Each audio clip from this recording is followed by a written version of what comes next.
Okay, I guess this should work now, right? Rar. Good, morning, afternoon, evening. I don't know where you guys are, but hi.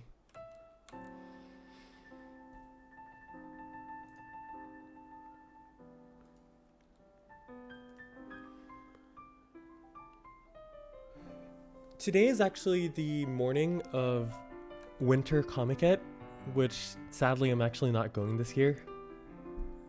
Only because I'm a little like lazy, so to say. The thing is like with Comic-Con, right? Every year they always have something different in every day. For example, yesterday it was like more of the idol stuff. Today, day 3, actually is more of the artist and illustration stuff. And then for a lot of you guys who might be interested in, that kind of like, the bouncy and like the train going to the tunnels and like all the stuff like that, it's on day 4. Those stuff are on day 4. The only day that I'm definitely not interested in going.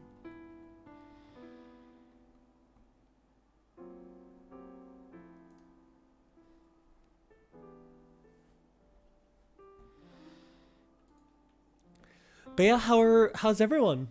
Like it's so close to New Year now. I can't actually believe it at all. It's actually pretty incredible.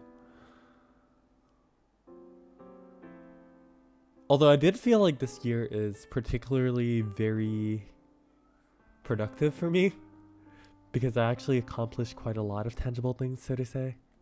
Makes me really happy.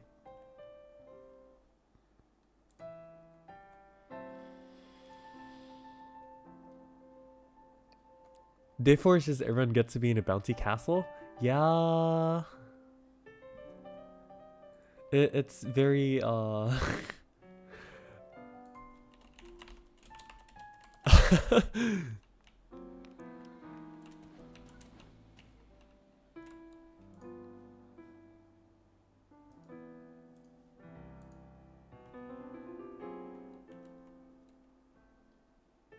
event gacha looks really good. Yeah, it's the New Year lucky bags for Idala. I mean, 10% for Starfest. Although it's like 10k gems. I don't know if it's worth it though. But you get 10 platinum dolls as well. Still having trouble running PSO2? One of the best things that you can probably do, Dark Mega, is probably just do like a quick file check.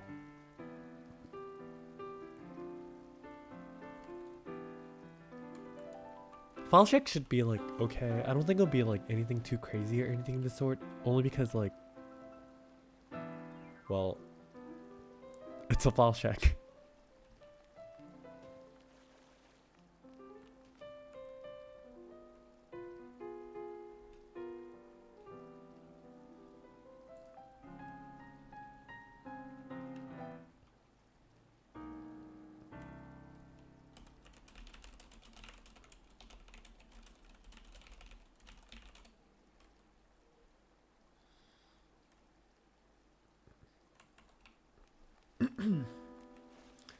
But yeah, I guess overall, if we're talking about like health and everything, I'm doing a lot better now.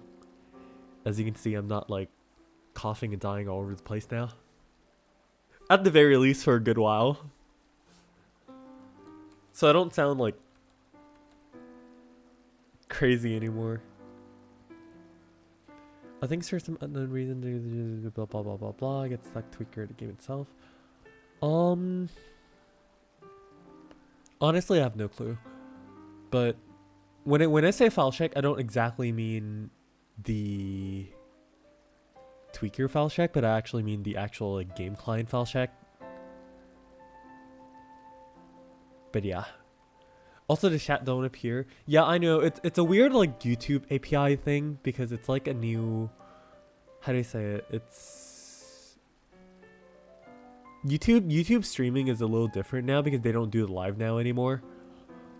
And you have to like route this stuff from like say the YouTube whatchamacallit events. YouTube live events. Yeah.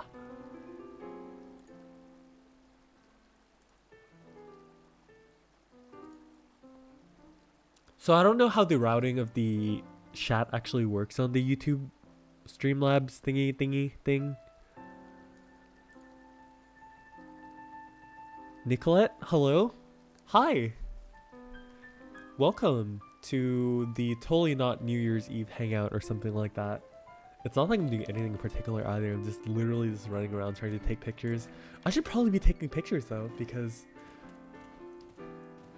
even though there's no maintenance on January 1st, right? We can still post our screenshots, right? Of course we can.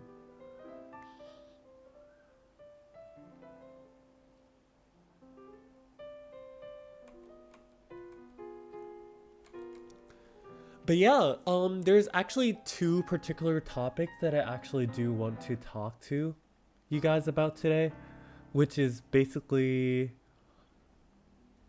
what we can expect for PSO2 in 2020, as well as how new players would actually be approaching the game, at least from my opinion and perspective.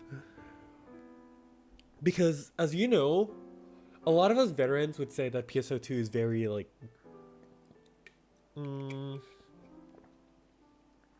rather simple and straightforward here and there.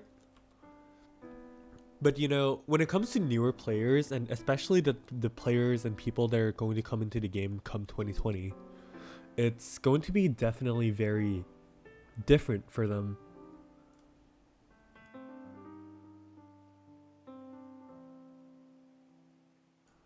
Because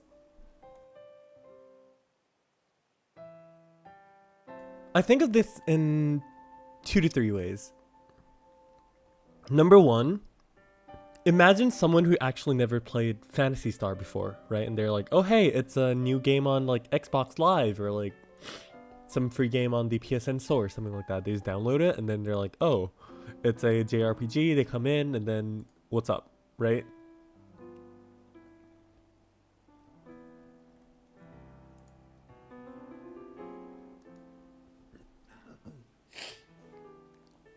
And then there's also some players who are very interested in actually just playing the game. And then they're like, oh, I guess we're going to come into like 8 years of content.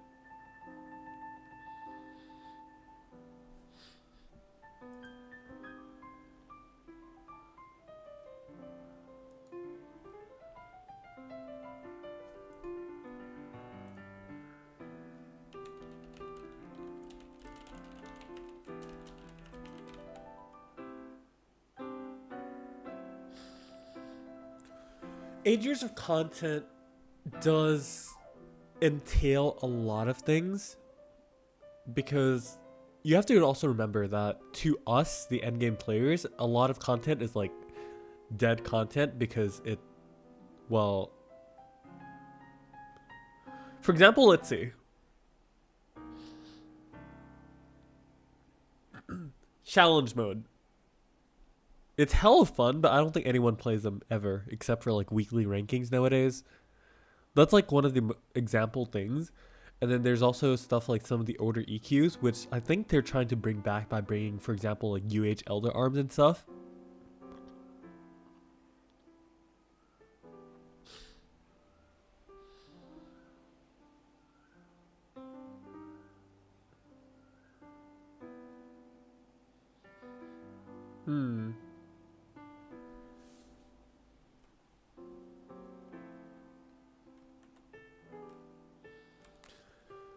It still really intrigues me though how exactly SEGA is going to like organize everything.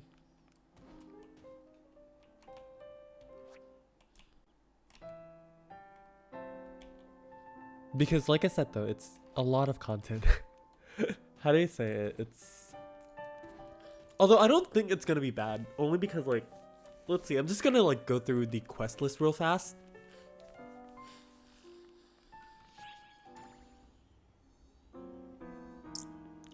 Elder, yeah, he's basically like the hugest damage sponge you can have. And then you have such high multipliers because Elder has like a ×4 damage multiplier. I'm not gonna say in a public block because it's gonna be laggy as hell.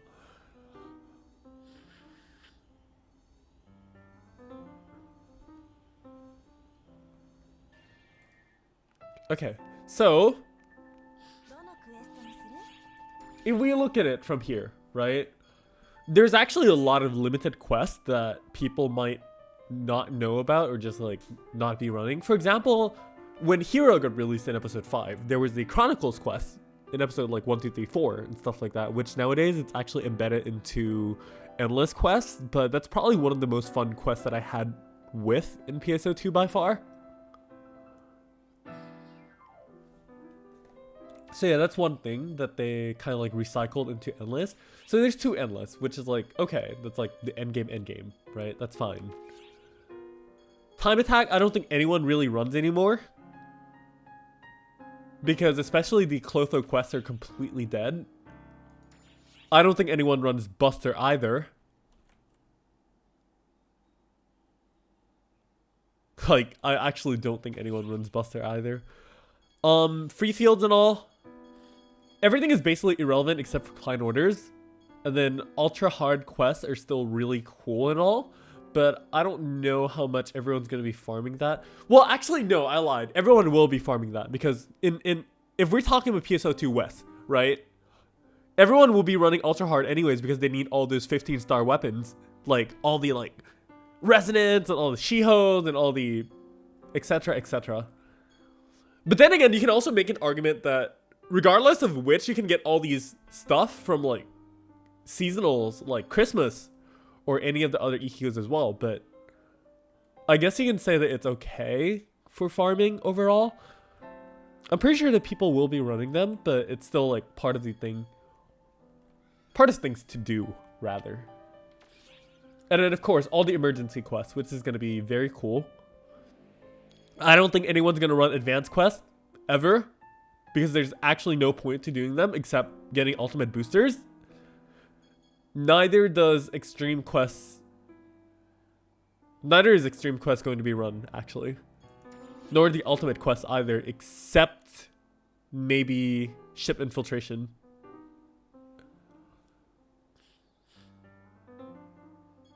Because especially compounds you can actually just buy from the shop now. You don't have to do the client order anymore. So these are like completely irrelevant. Not that there's any drops that are really useful either too. Maybe except like, if you really, really want to farm for Austere NT, it's cool to farm that as well, but...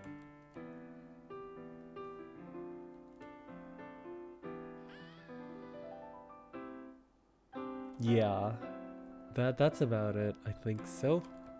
Yeah, that's basically about every single content that's available in PSO2 right now. Aside from all the other emergency quests, which are not easily as accessible as you might think it would be.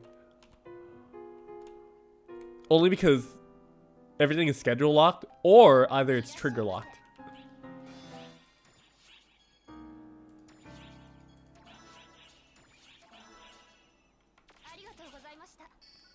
Which triggers,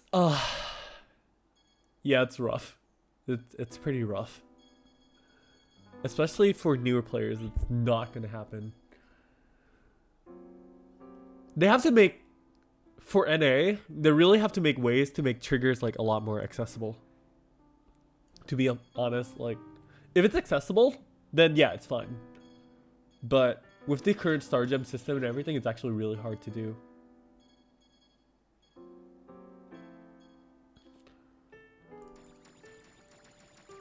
I'm not buying that, just saying.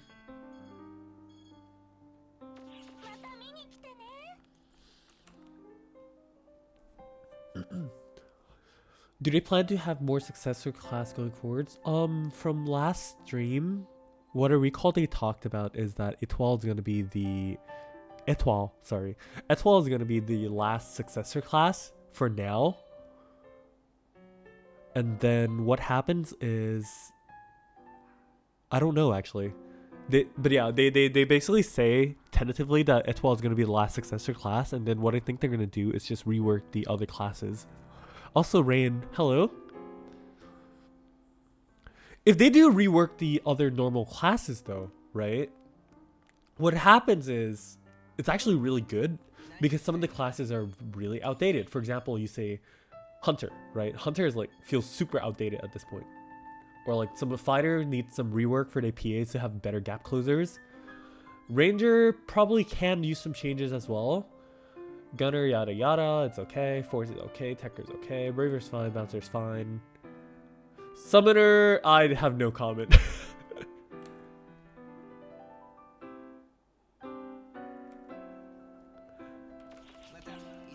But yeah, let's see. Is this game still pay to win? PSO2 has never been pay to win, to be completely honest. When it comes to game systems, right? PSO2 has their premium system, in which all you get from premium is you get a permanent 150% try boost, which is 50% EXP, rare drop boost, and meseta gain.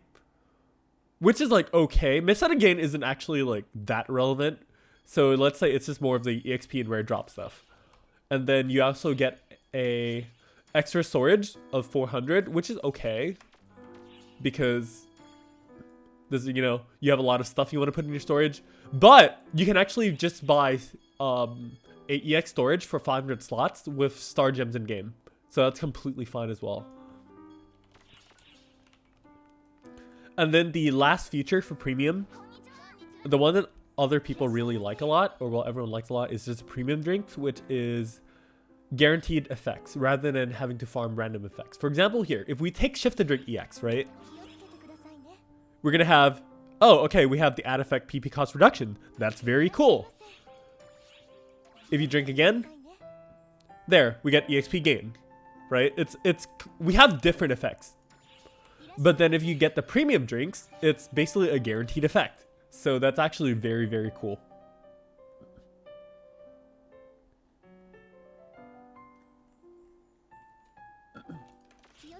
Nobody really uses trading though. So, and also you get access to your shop in your room. Also, the reason I say Hunter is outdated is because I'm not talking about use per se, but like if you're talking about animations and actually practical use, if you look at the animations from Hunter's animations compared to like the successor classes, whether it be Phantom, Etoile, or Hero, or anything of the sort, it's hella outdated. Like, I'm not gonna lie, Etoile's animations and everything is absolutely wonderful. Compared to like freaking like Hunter and Fighter, for example. And also, they still need a lot of like management and ways of actually doing more gap closing and just like mechanics, in my opinion. Having, for example, the Imperial Cleave added was a very, very good thing for Hunter because it does help them out a lot.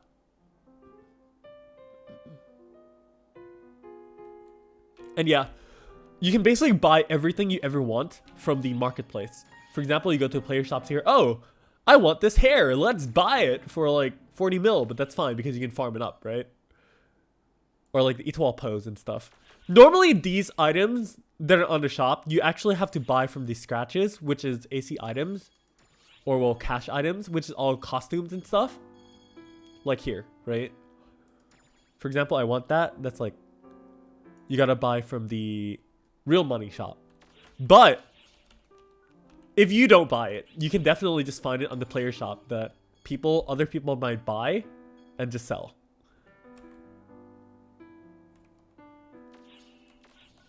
Money is not hard to make because there's the Arcs mission thing where weekly you can actually get at least 2 mil money per character. Per character, by the way. So if you actually have a lot of characters per se, you can actually make a lot of money by just doing these weekly orders. And then these weekly orders are actually really easy. For example, here, 405k meseta, right? Or like the synthesized item is like 605k. It's so easy to do. It's not even funny. Like here, you go to your room. I'm just gonna show like the super like quick and dirty example.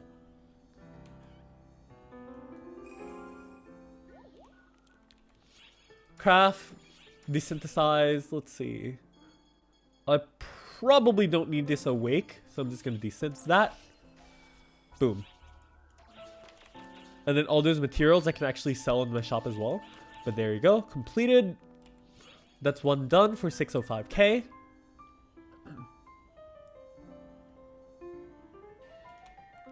and then 100 enemies, right? We're just gonna go into time attack, Harkotan, get super hard.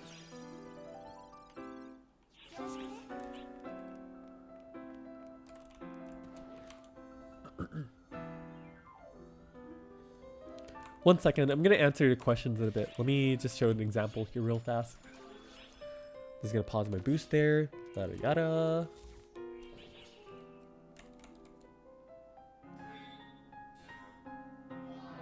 Also, Zest, hello, welcome.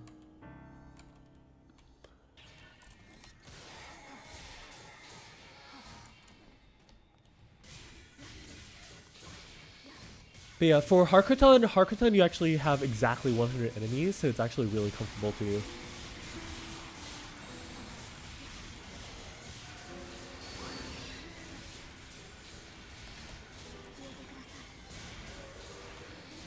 La la la la la.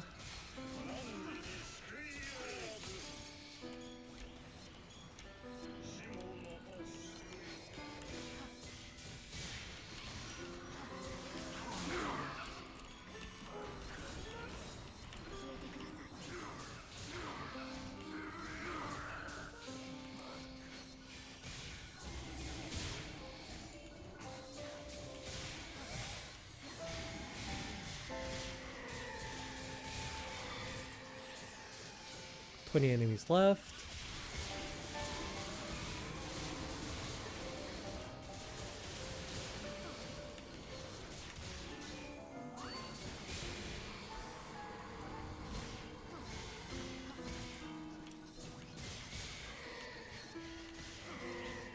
And now the Griffin. Oh, oops. I forgot to turn off my phone again. My bad. There we go. That's exactly 100 enemies, and that's 4 or 5k done. Let me put my phone on vibrate real fast. Let's see. There we go. Okay, so that desynthesizing and just doing that was like less than 5 minutes probably. Well, definitely less than 5 minutes, but I was more just messing around. So here, Arc's mission, and then you just complete your rewards. Boom. 1 mil Meseta. Literally 5 minutes worth of doing almost literally nothing at all. And this is per character, by the way. That's how easy it is to get money in PSO2. And also 330k experience too. So it's like, okay. And also more star gems, yada yada. Let's see. Personally love Hunter, played it since started. That's awesome. Yeah, definitely the tank build for Hunter is a little bit dead. But you have to also remember that Fury stance is actually less multiplied than guard stance. Guard stance Hunter is actually a thing. It's actually meta for like some of the later game as well. For some quests, it's actually really, really relevant to play it as the guard stance style. Assuming you can always do the counters and everything, you can definitely do a lot more damage than playing Fury stance. Raymond Mercado, good evening. Yes, question, if SEGA is thinking of adding new normal classes, would they think about adding more weapons from the older titles? I honestly don't think so. Well, actually, sorry, you mean newer classes? Then yeah, definitely. If it's gonna be a new class, it's gonna be like a new weapon. And when I say new class, I don't mean successor classes like Hero, Phantom, etc., but like new class, right? For example, say the slicers from like PSU and stuff like that. That'll be very cool. Even though it's pretty similar to, I guess, Wired Lances or whatnot, but yeah. If they're going to make a completely new class, then I'm pretty sure it's definitely going to be weapons from the older titles. Absolutely love flexing on boss and looking at them just guarding. Yeah. Massive Hunter. Yeah, definitely. Also, Zest, hello. Welcome. You mainly play Hunter, but you feel offended when animations look outdated. Yeah, that's basically it. It would be nice if they get a touch-up, definitely.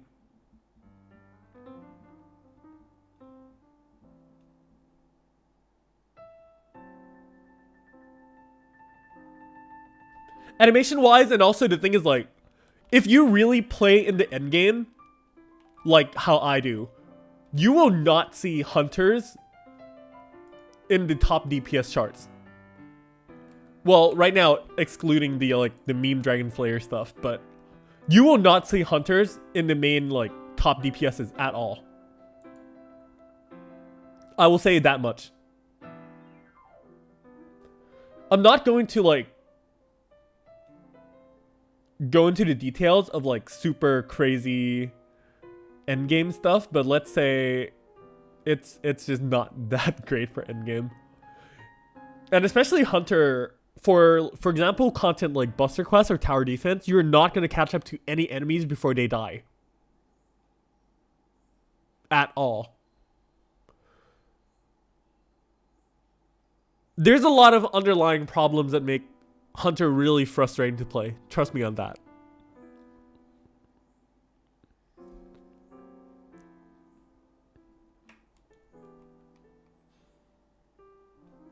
And no, I'm definitely not sponsored by Raid Shadow Legends. No, I'm not. I'm definitely not. The only thing that I want to be sponsored by, and the only thing I will accept being sponsored by, is Pocari Sweat.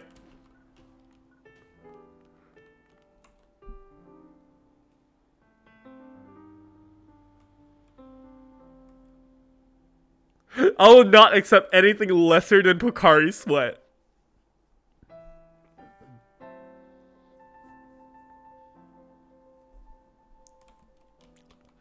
But yeah, speaking of Hunter, it's actually still a very good subclass. Although, a lot of people nowadays has been subbing a lot of Étoile. For example, Hunter Étoile is actually one of my favorite Hunter subclasses right now. Fighter Étoile is amazing. Ranger Étoile is super good. But yeah, those are basically like the 3 primary classes that you can sub Étoile on and do really well on.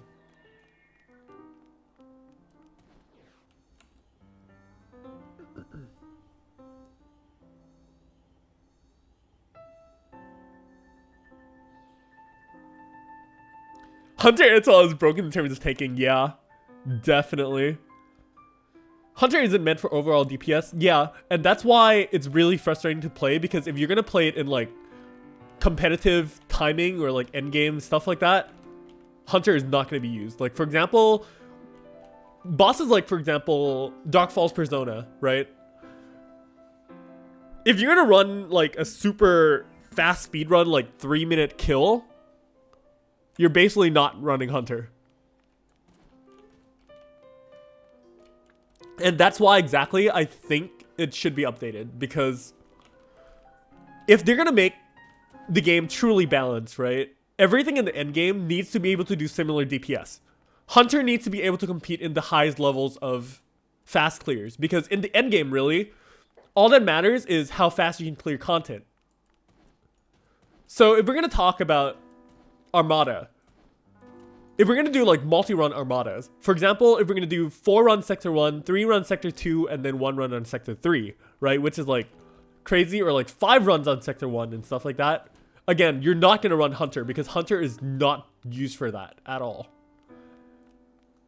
I want it to be updated to the point where if you run Fighter or Hunter, you can actually run 4-2-1s or like 4-3-1s in Armada as well. Not to say that, oh, but Hunter's super good for survivability. Yes, it is, and that's its niche, but that's not PSO2's end game. I'm not saying that you can't use it for like casual play and everything like that, but I'm more just talking about the more like super end game competitive aspect, where the classes that are super prevalent in that are mostly just Force, Gunner, Phantom, Hero, and that's about it, really.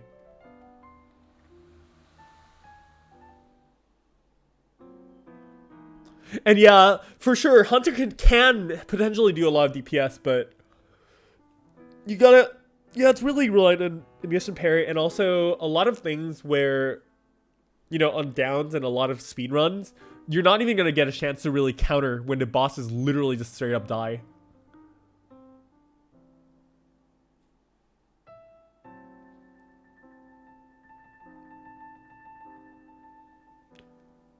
If the survivability is absurd. No, it's not just the survivability too, but like Hunter Étoile is crazy tanky and crazy high damage as well.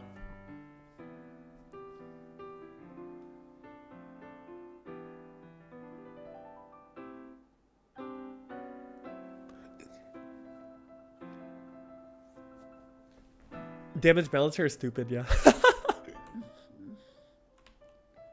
It's really fun though. I love it. I absolutely love it a lot. For sure. I'm so glad they introduced Etoile to be something different like this. Makes it super really fun. To actually like have Etoile be like a new subclass for a lot of things now. That's not saying like say the hunter subclass is not viable anymore, but Etoile is just great.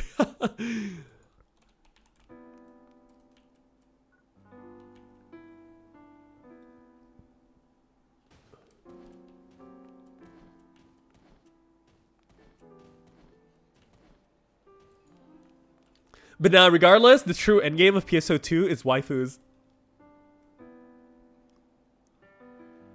Another morning stream? Yeah. See, the thing is, like, normally I would be pretty busy in the mornings. And yeah, it's Mentoy Mondays, but, you know, it's the end of the year. And then I've been streaming night times, which is like morning for America, right? So it's a little bit hard for like some of the American viewers to watch in the morning. So I was thinking like, you know, since it's the end of the year and all, I might as well just do some morning streams to help all the guys. Just have some more access to watching streams, I suppose so.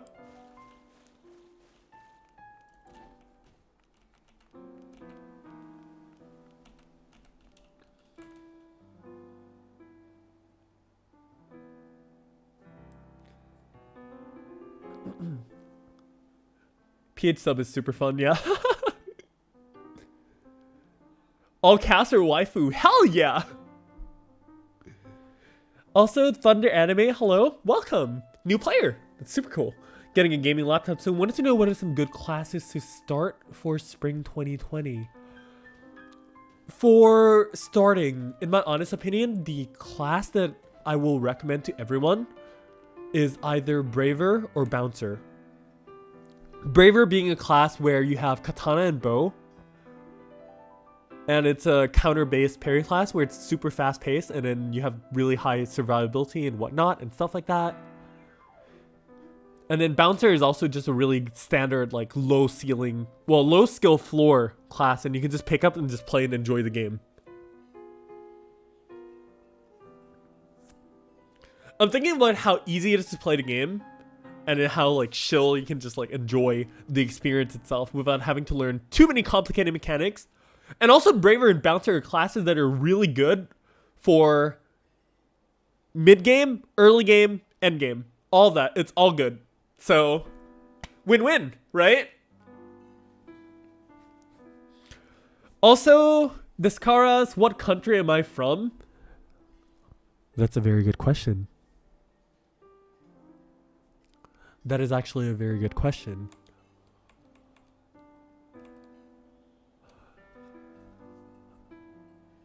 A lot of people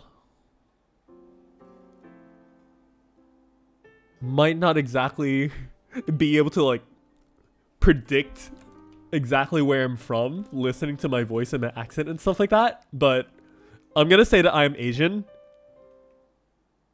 I am two Asian combinations actually. And I also did live in America for a little bit.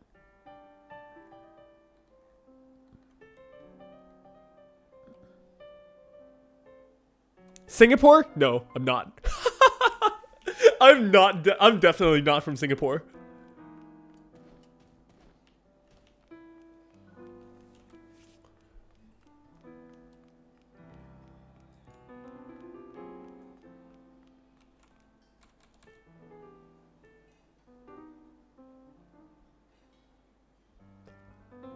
And yeah, definitely, choosing a class is all about aesthetic to a good extent. Preferences, etc., etc. You can always switch classes every time if you want to, of course. But the reason why, like I said, I just say I recommend Brave and Bouncer is only because the skill floor is really low. And for anyone even new to MMOs in general, you can just play Bouncer and just play Dispersion and you'll be fine, right? Am I Korean? No, I am not Korean. One of my half is close to Korean, though. I'm not Chinese either, so...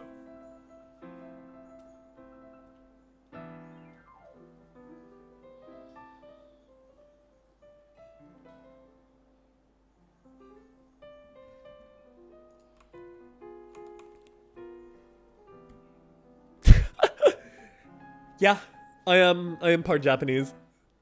Part. I can speak 3 languages though, and Japanese is one of them.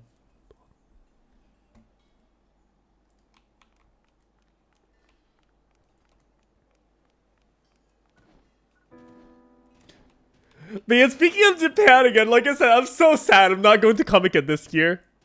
Because I'm lazy. I don't want to sit there and queue from like 4 a.m. just to get like a signature of like one of my favorite freaking artists ever. It's so sad. Last year, like, I tried to get freaking Asagi's signature from Comic-Con. I was waiting in line for freaking like 4 or 5 hours. And then when I got to their booth, their stuff already sold out. I'm like, I was crying, dude. I was so sad. It's so tragic. I don't want to go to Comic-Con ever again, I swear.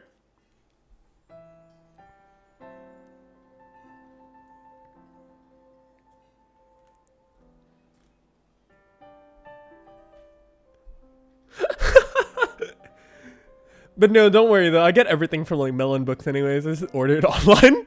I'm not gonna go to Comic-Con anymore. I'm just gonna order. I'm just gonna order everything online. Because the life of like nowadays, we just order everything online now. So it's like super cool. Super easy life. Hell yeah. Taiwanese Filipino? That's wrong. Yo, my friend actually went to Comic-Con yesterday and he actually got a hug from Ari. He was like, oh my god, did I get a hug from Ari? Like just super like fangirl kind of thing.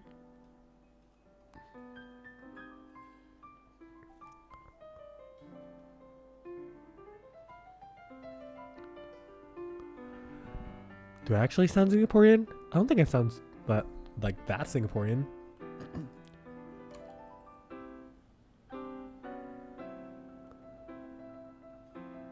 But yeah, definitely.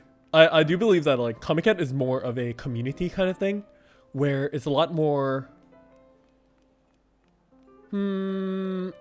about the community and just like making connections or meeting people and things like that, rather than having it to be like, yo, let's go there and just like get stuff and get out. Because it's definitely not a shopping experience. I'll say that much. Malaysian, nope. And also Thunder Anime, take care. Thank you so much for dropping by. I'm gonna run some, let's run some episode 5 limited quest anyways. Because since we're here, might as well, right? Just to have something running in the background.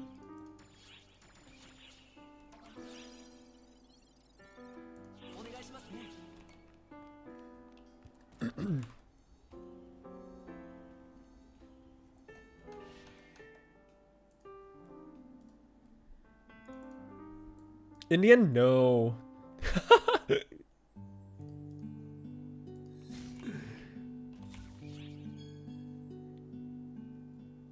Here's a hint, okay?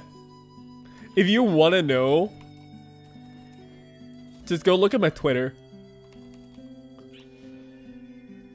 Just go to twitter.com/Ezelara, and then you'll know exactly my 3 languages. Wait, do I have expert on? Hold on. I was running with non-expert friends the other time. Let's see. Oh, I do have expert. Okay. Perfect.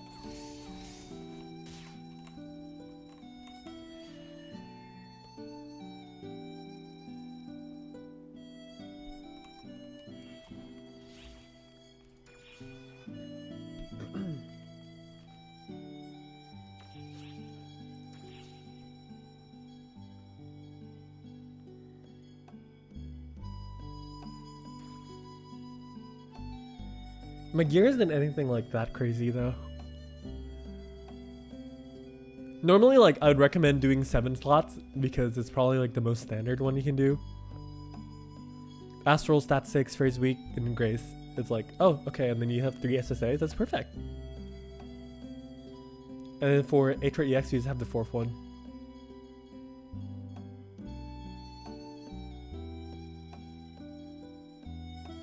The rest are just auxiliary weapons. Summon slot units, solid.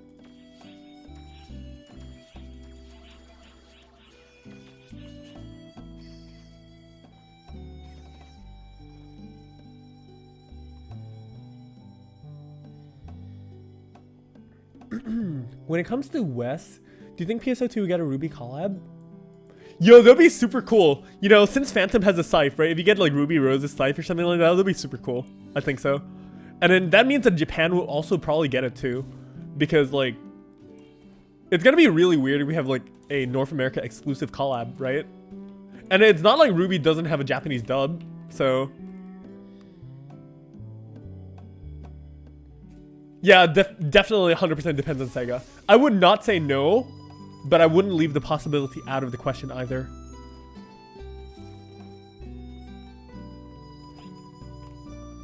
Also, you know, this area is like one of the best areas for screenshotting. I love it so much.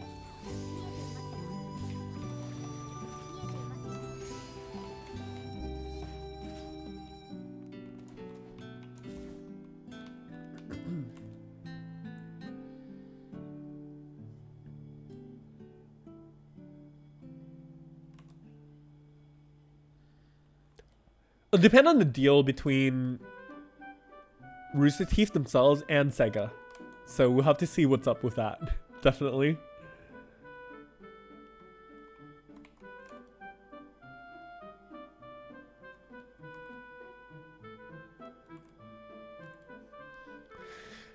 Ember Celica Fist, Crescent Rose Sword.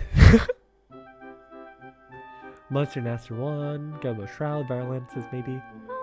Maybe.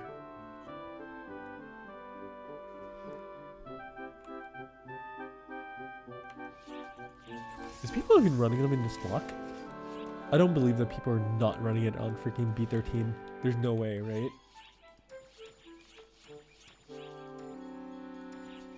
Oh no, they are. They're just finishing runs. Not as much as I would like though, but that's fine.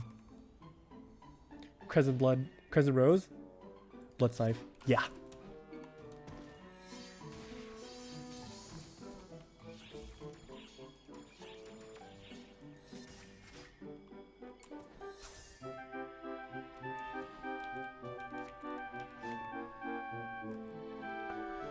Although, like, the more I really think about it, honestly, I don't think that PSO2 in 2020 would be so bad for the beginners.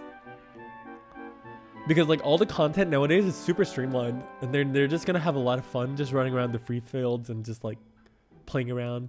I believe that even, like, the free fields are probably gonna be filled 12-12, like, all the time. So, that'd be super cool. That'd be a very, very interesting experience to see. Because everyone's just basically just gonna be leveling and stuff. So...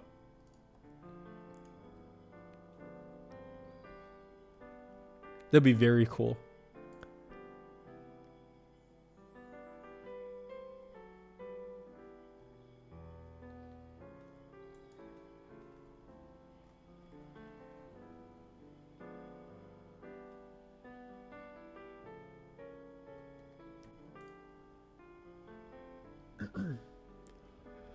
Oh yeah, I know, definitely. I did talk about this a little bit, like, on another stream.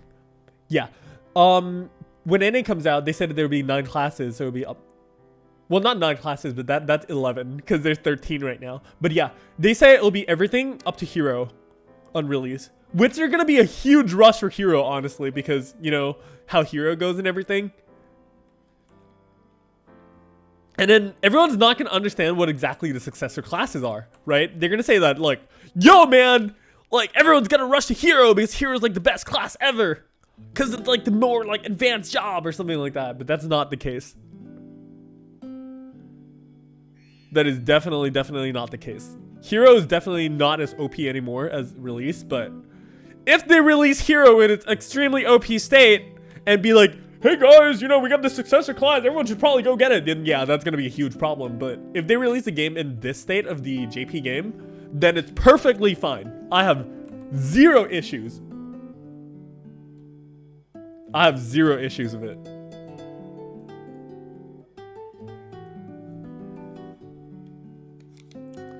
Also, meanwhile, before we start this quest, let me grab a drink of my Pocari Sweat. Totally not sponsored, just saying.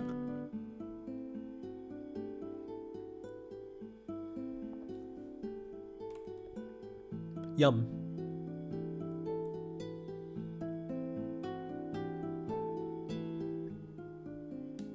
But yeah, new players are going to think here's the endgame rush. And that's definitely the thing I don't want.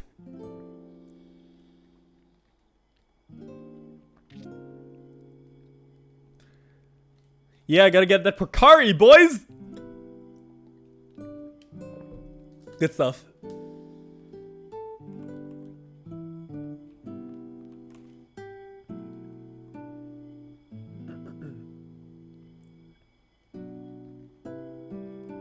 What if Pocari sweat is made out of anime girl sweats? No, no thanks.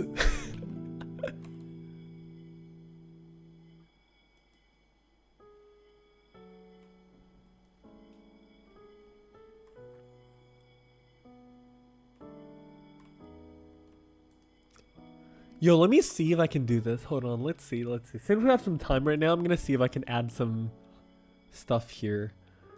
Where's my image sources?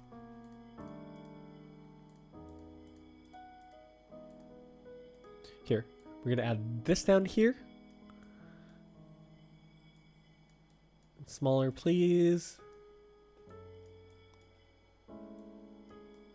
There we go. Right here.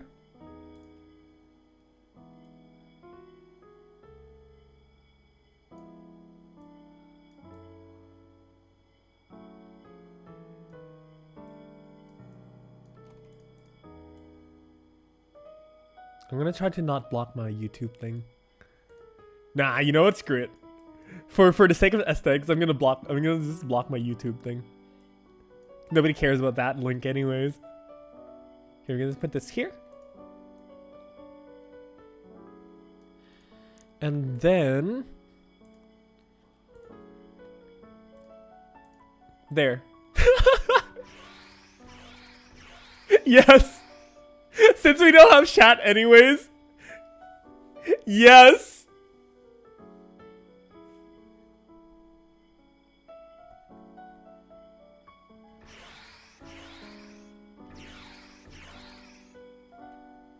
Oh, you got a Dine Hespera sword? That's awesome. You can't find Pocari in my shot? It should be there.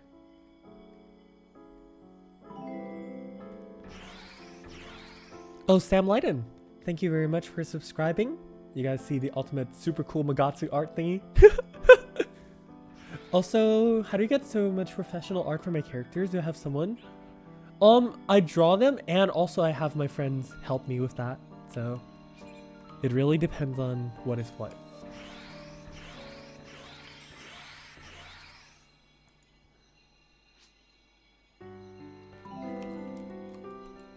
Oh. Credit, thank you very much. Basically, you just go to here. Gonna post it on the chat. There. Do I ever take commissions? No, I don't. Sorry.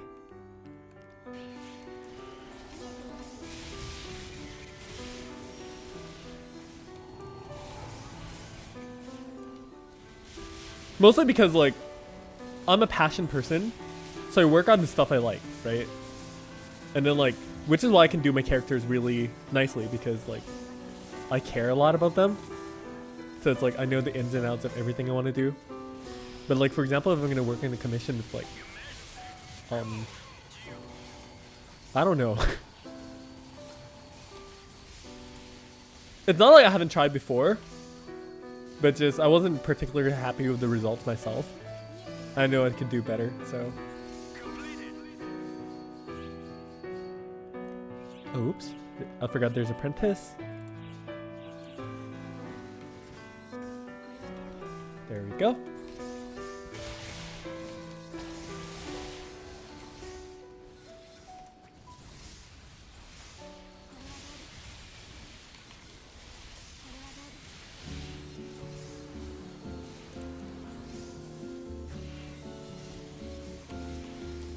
They really need to update these with, like, the UH mobs, to be honest.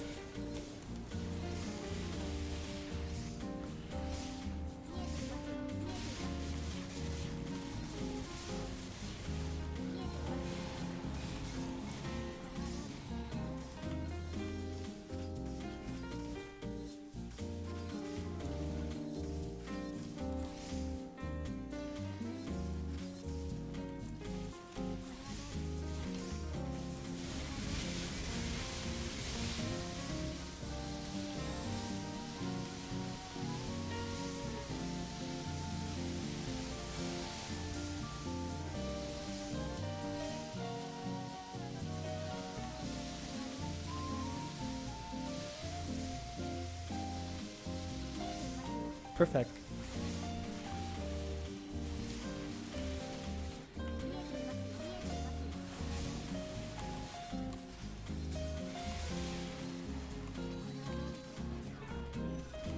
Let me kill a Perzina. I'm gonna read some comments. Let's see.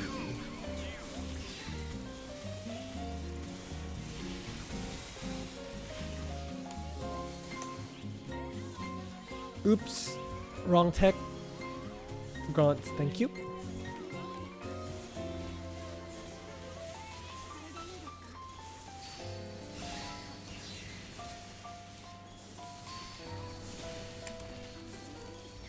Ow.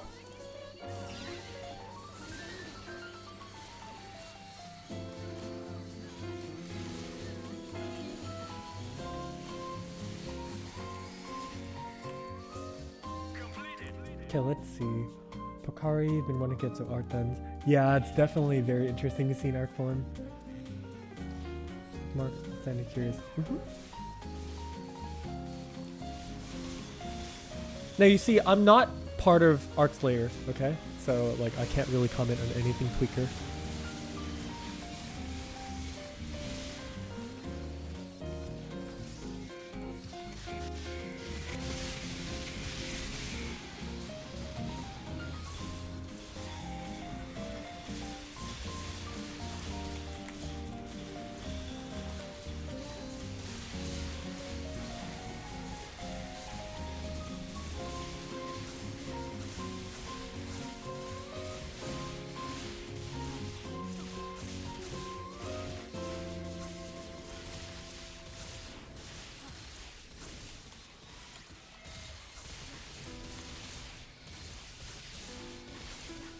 Closey, please. Close the orgles, please.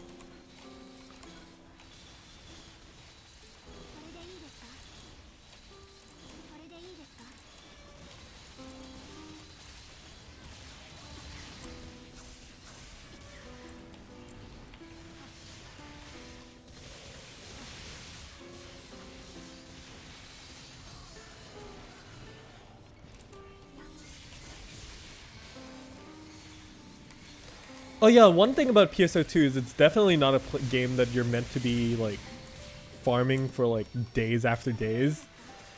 Cause it's more of a in and out kind of game where you play every once in a while kind of thing. It's probably the best experience that you can have as well for just like not grinding like 24/7. Cause like if you do grind 24/7, you're gonna get burnt out like crazy.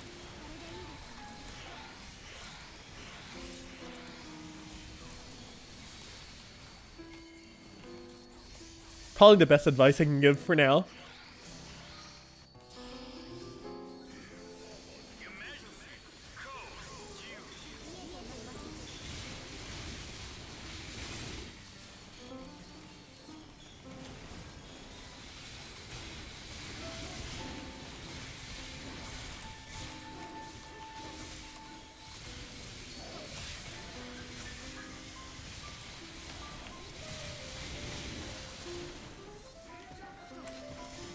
How?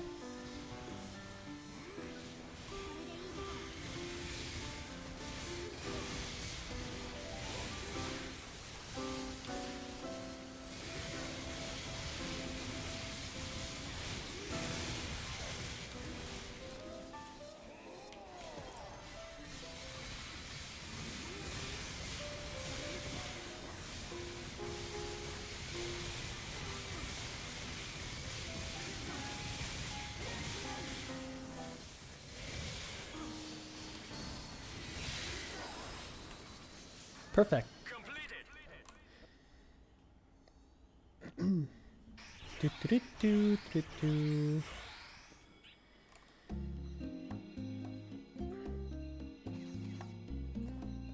PSO2 a large game without all the updates needed. Yeah, definitely. Missions, yeah. I sound a lot like your Team Master's voice. I guess that's a compliment. I'll take it as one.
Boom.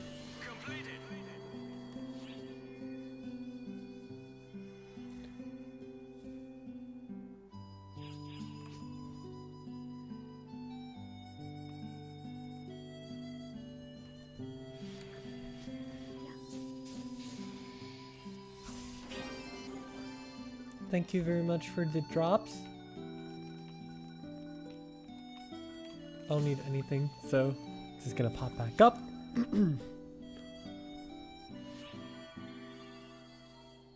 Let's see, Azel, what affixes do I use to get this much PP?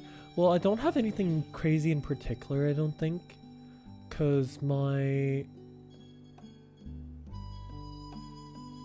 thingy, for example, here, right? Let's see, my light stream austere HREX, there it is. This is just pretty much standard 8 slot 10 PP. It's nothing crazy. And also my units are just here, right? That's 16 PP, 115 health. It's pretty solid in general. Just, this is how I like to do it.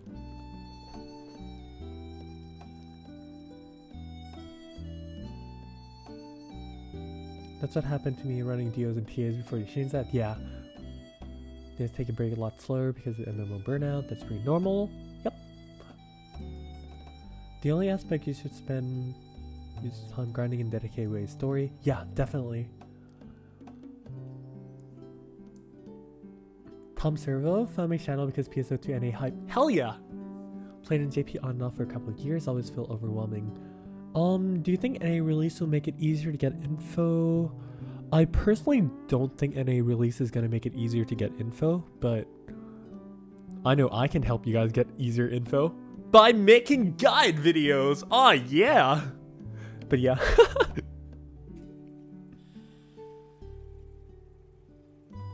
I use Lightstream. I use full Lightstream units. Matterboards, yada yada. Yep. Do you need AC to get more Meseta? Nah. You just need to grind out. You just need to grind out, like, the game a bit. Just so you can actually get some Meseta weekly and whatnot.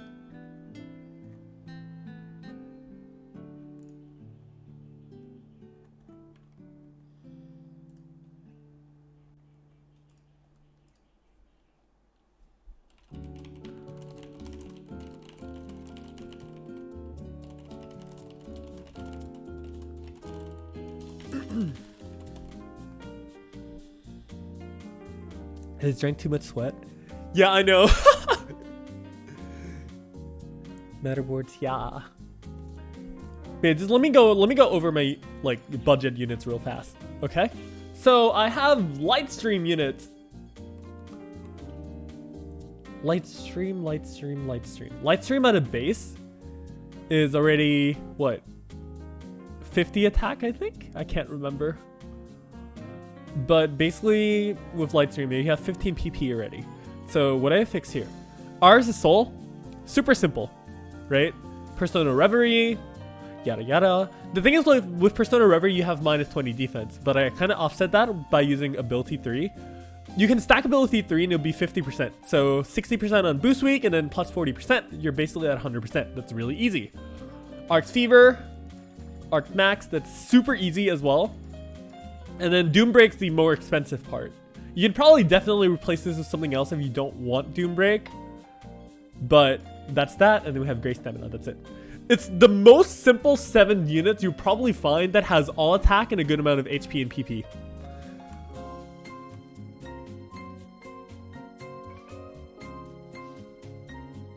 Super simple unit of fixing. I spent barely any money on this at all. Because I collected all my Doombreaks myself by playing, like, at the time it was the Monster Hunter collaboration where I farmed Elzelion like a freaking madman only for the Doombreak drop so I can actually make these units.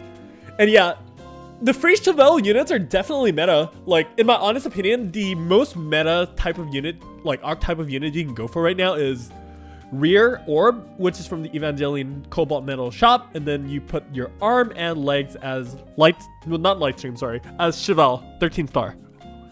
So you have a full set of 13 star units. right? You have a full set of 13-star units, and then you actually have a really, really good stat spread. And you can also put unit SSAs, which you can definitely, if you're going to do my budget effects, you can just replace Doombreak with the SSAs, and you'd be completely fine. Or you can also replace like some of the arcs max or anything if you really want to. If your time, you can do a 6S without ability 3 as well. Yeah, definitely. Or without Doombreak. Yeah, that's fine. I think without Doombreak, it's going to be hella cheaper. So everything else is super easy. Avian rear, Thunder Izane arm, forgot leg. But yeah, you definitely should get the Chevelle. You definitely should get the Chevelle. Like, the thing is, like, it will be expensive if you're making it expensive yourself, right? So if you do cheap affixes like me, you can do all these units in like really, really cheap. Like 20 mil, maybe less.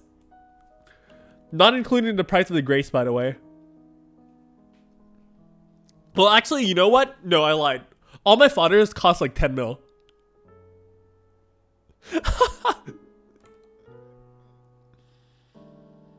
How do you make Arcs Max? You just need 3 Arcs Fevers and then you get Arcs Max. That's basically it. It's really, really simple. Yeah, 20 mil is cheap. 20 mil is really cheap. Compared to this. Yeah.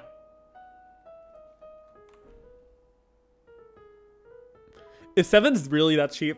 In Boost Week, if you already like prepared everything, it's really cheap. Definitely. Also, Spad, thank you so much for dropping by. If you heard this, that is.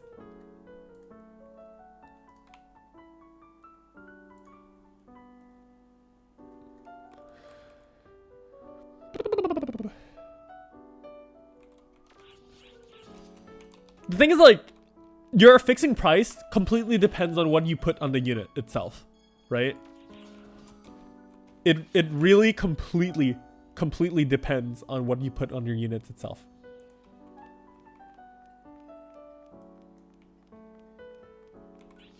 Let's see. Persona Reverie. Units 7 slot. 3 mil right now because it's not really like an abundance of Persona, but by when the time that I actually did affix mines, it was during Persona release, right? So these units are actually 200k. Also actually a lot less than 200k. So maybe Persona Reverie might not be the best choice right now, but it's still a pretty good choice in my opinion, only because it has a good success rate regardless. Or like ability 3, that's like 400k, right? And then you also need like only 2 of these for 50%.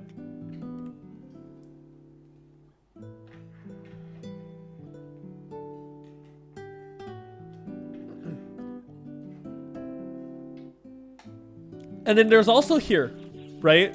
If you're doing 6 slot units, you have access to the sentence boosters, which is highly recommended, by the way. Like, for anyone who does 6 slot units, if you go up to the Buster Metal shop, up here,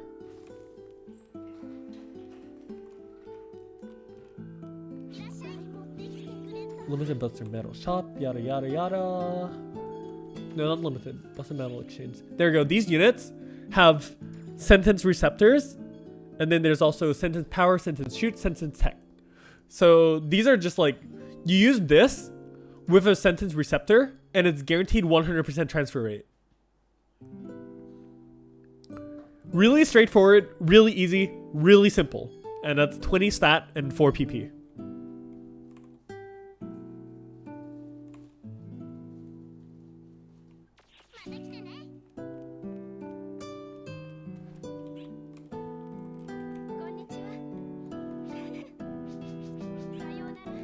I should probably do this actually. But yeah, there's a few ways to get Chevelle units. Chevelle units we got from the campaigns a bit earlier, but you can also do trade in here, for example here. Chevelle, right? So it's basically you just need Evlita units first, and then you upgrade with the Cleasis boosters to get the Cleasis units, and then from the Cleasis units you get Chevelle boosters and you get Chevelle units. It's really, really simple.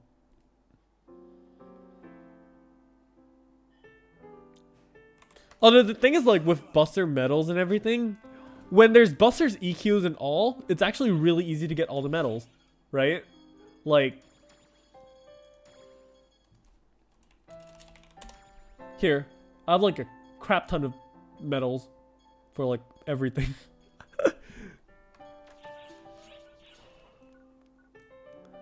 And that is also because I really don't use them for anything, so that's me. Oh yeah, I gotta do my Idala trade shop. Idala. Star gems, thank you very much.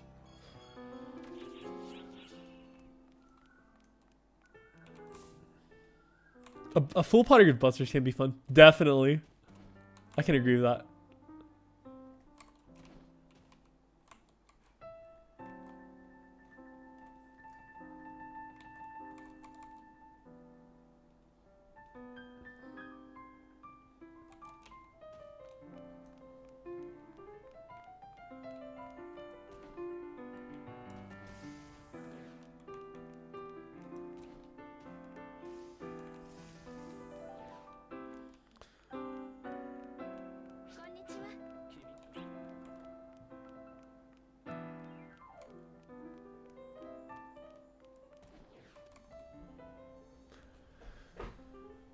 Is there an efficient way of upslotting units?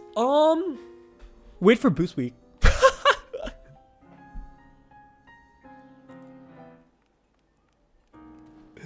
Yeah, every time I just do stuff, right? I basically just keep everything I need in my like character storage or something like that. Like I keep all these like persona souls, etc., etc.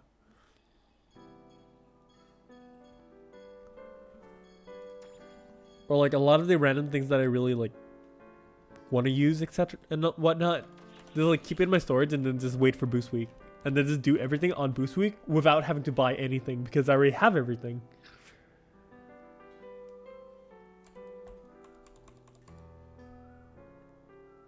When's the next boost week? Yeah, January 1st. In like a few days. I like missions that changes the dynamic of battle. Definitely. I do agree with that.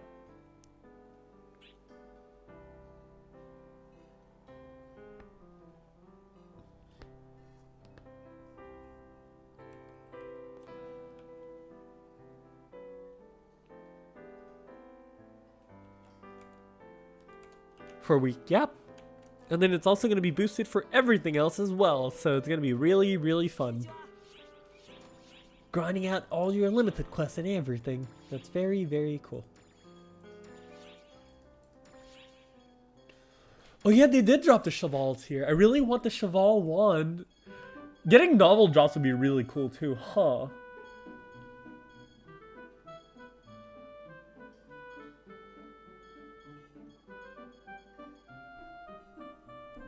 But oh yeah, speaking of which, for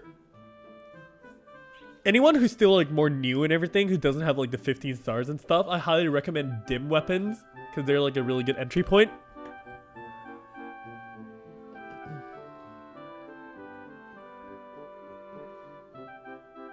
Etoile is the last special class for now. Yeah, it's the latest one.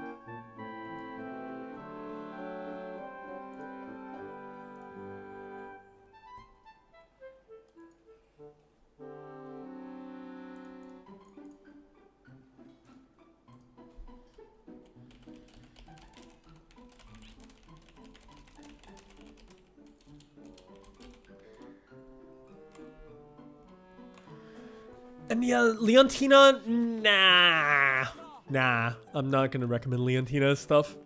Cause like, dims are way better. Leontina is definitely used for more just like the ray weapons, so you can get your astral fodders. In my opinion, at least. That's probably the best use for it, but I am not going to recommend anyone to just like use the Leontina weapons at all. Dim is way better. Way better.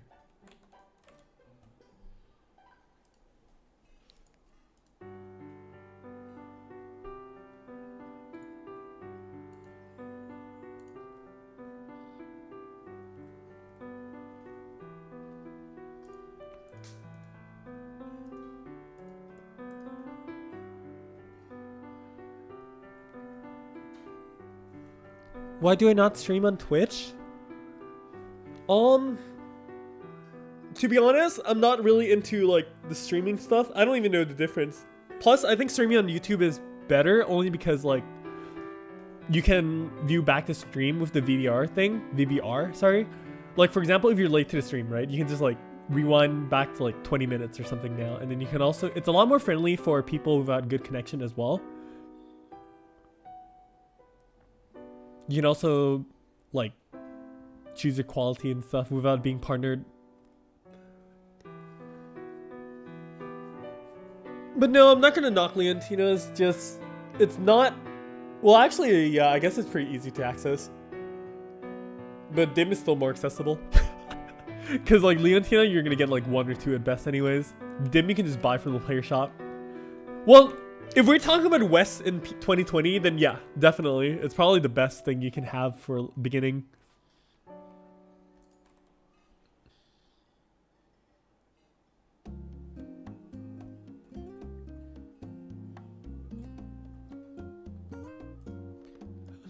Why do you not like YouTube thumbnails?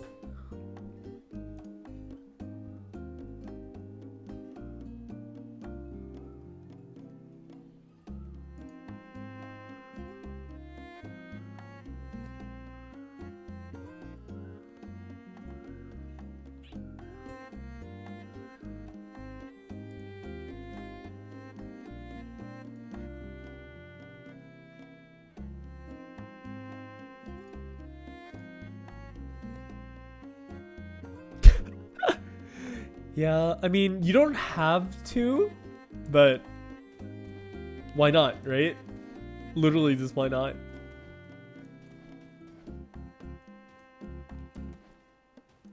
Just do a bit of work. Make things look good.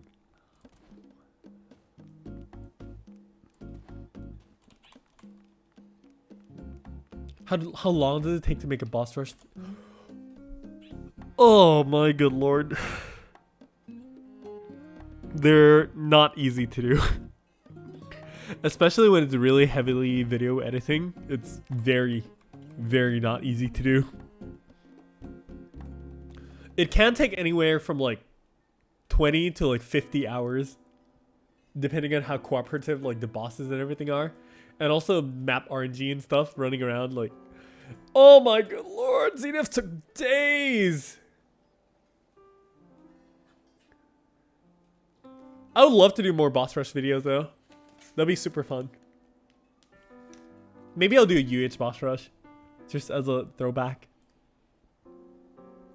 Yeah, I might actually do it, honestly.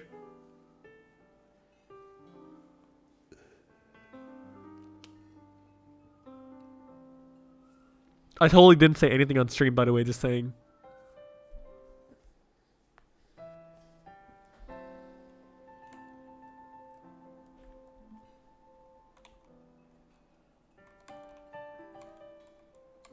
More PZs? Hell yeah. Oh yeah, speaking of Comic Con, I probably should ask my friends to like go grab me like the new PZ album or something like that. That's gonna be really awesome.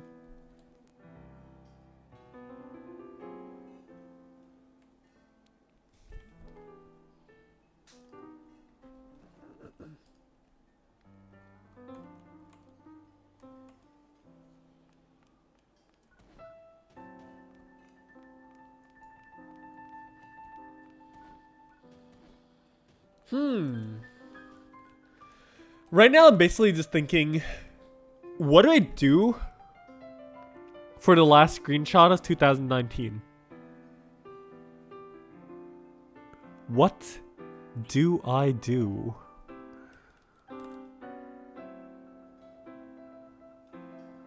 Is there a good way to get basic Alita units?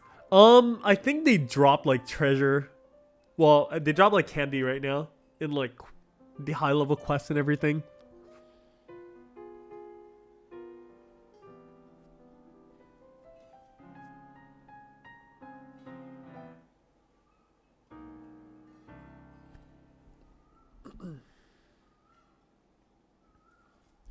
Honestly, don't wait for the treasure shop to sell Class X cubes.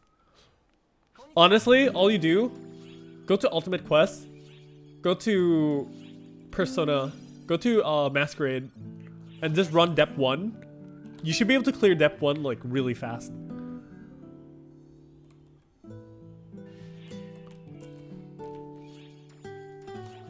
Like you just go in here, use your boost drinks and everything if you want to, but like put it down to level 1, right? Just put it down to level 1 and just jump down.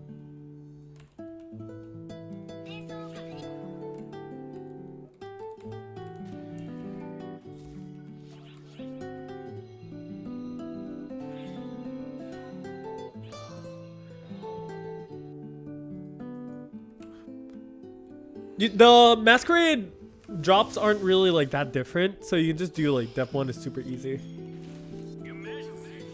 Be like, hey, what's up, man? Haven't seen you in a while, sir.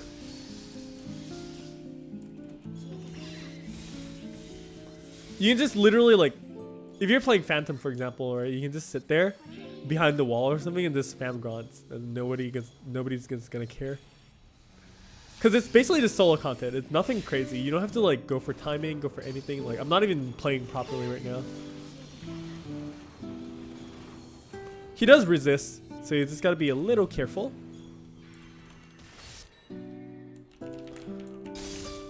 But it's nothing threatening at all.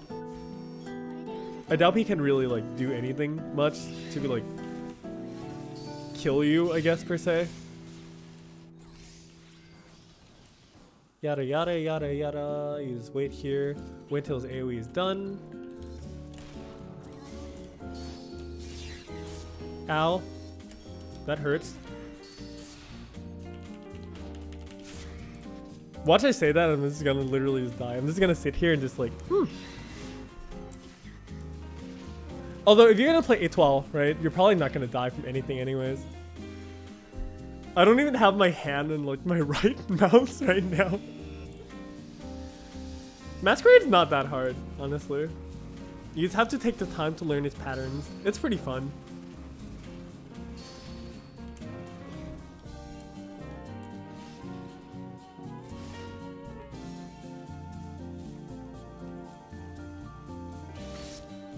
But yeah, the thing is like you can just cheese and just stay behind a wall, right? And he's just not gonna damage you. I think that was like the thing. But yeah, otherwise it's just like, oh hey, let's see if I can show an example. Okay, so here, right? Well, those attacks are definitely gonna go through the walls, but yo, do your cleaves, please. Masquerade. Hello, sir? Yes. Yes! Do them! You don't get damaged behind walls! Yeah! Well, if he goes through the walls, then yeah, that hurts, but the big cleave is not gonna hurt you, so. And then he resists, so you can't spam the one thing over again, like right here. Ilgrons and stuff has like no effect anymore, but that's fine.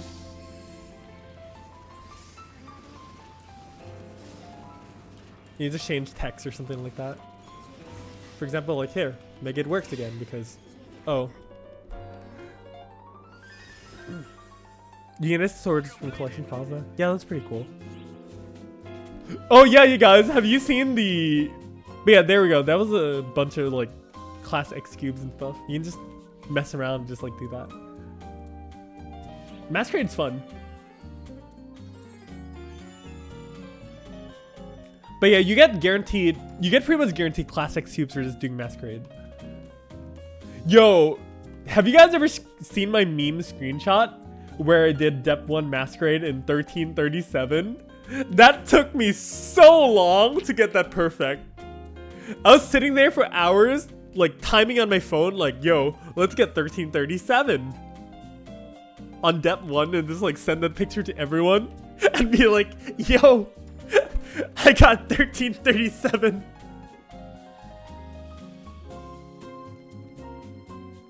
It was really funny.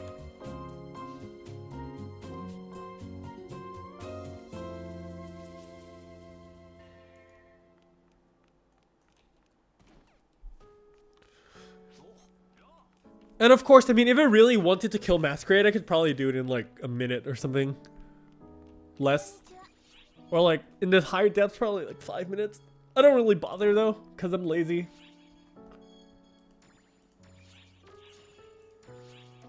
speaking of C files, I gotta clear all those. Oh, you mean the profound... Wait, what sword?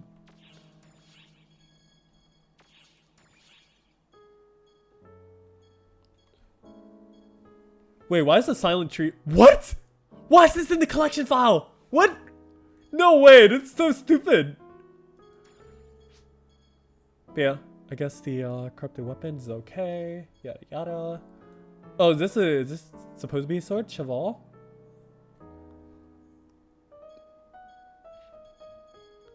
I really like the Cheval wand though. It's really cool for Tekker.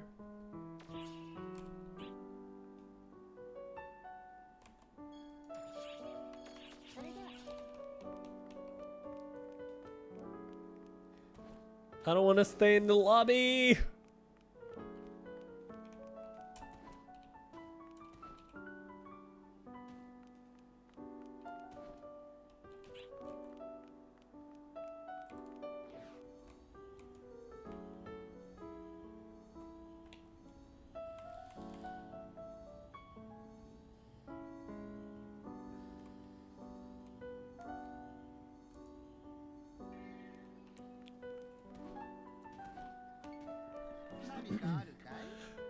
But yeah, regardless though, when it comes to endgame, right? Once you already accomplish everything, there's basically nothing you really have to farm.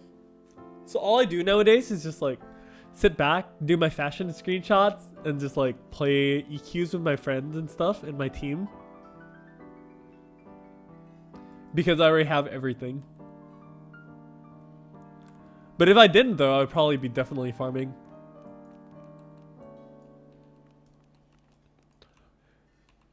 The devs did say that PSO2 was meant to be more of a social experience, kind of. It's not meant to be like a super hardcore RPG per se. There's a lot of content, yeah, but it's not like you have to like just sit there and just dedicate your grind to it all the time. Because that's definitely not the case. You have your rooms, you have your team rooms, you have the Frankie's Cafe, you have everything where you can just sit and mess around with. Just take really, really cool screenshots. Socialize with friends and just enjoy.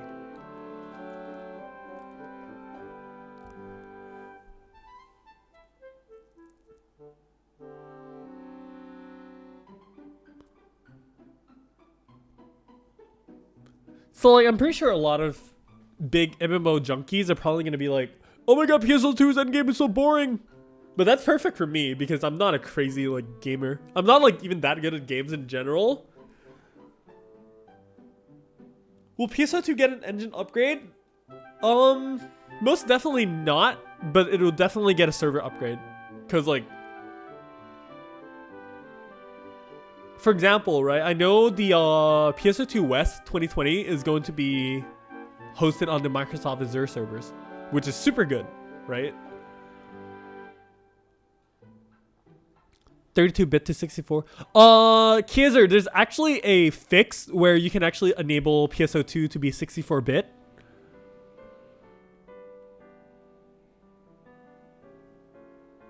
There is a thing that you can do. I think it's also embedded in the tweaker, where you can literally just make PSO2 turn into 64-bit. Yeah. It's called the large aware address. I'm just gonna type it in chat there. I think it's something like that. It makes PSO2 turn into 64-bit. And then you will have a much better life. Trust me.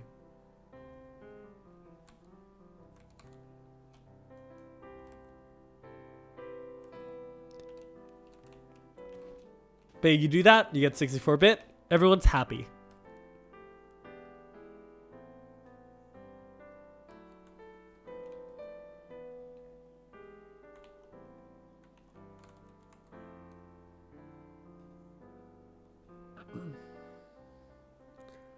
Alvi, hello? Hi.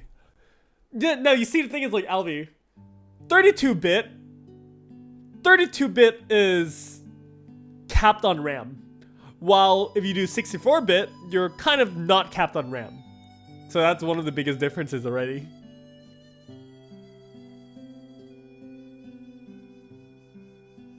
Like, yeah, that's basically the biggest difference between 34 and 64-bit. Thank you for the clarification, by the way. But yeah.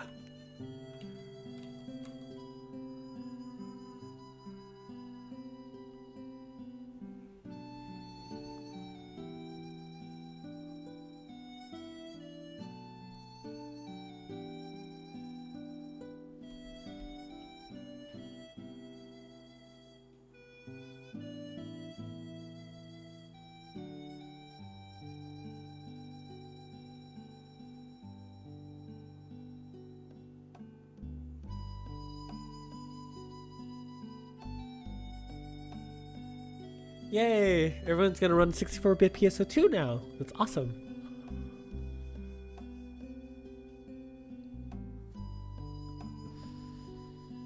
Really, really good.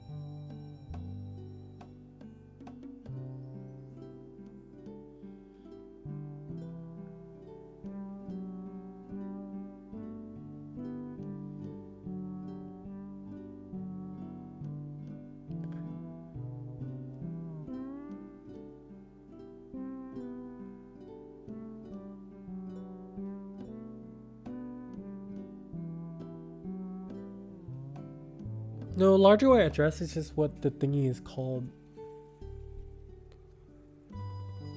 I think there's some things with the launch settings where you can do manually anyways, but Tweaker does it for you anyways.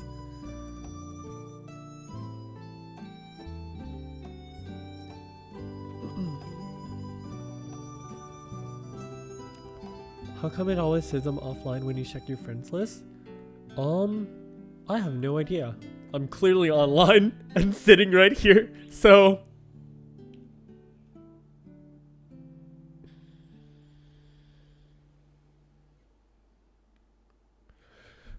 Oh yeah, the EQ timings is also pretty inconvenient.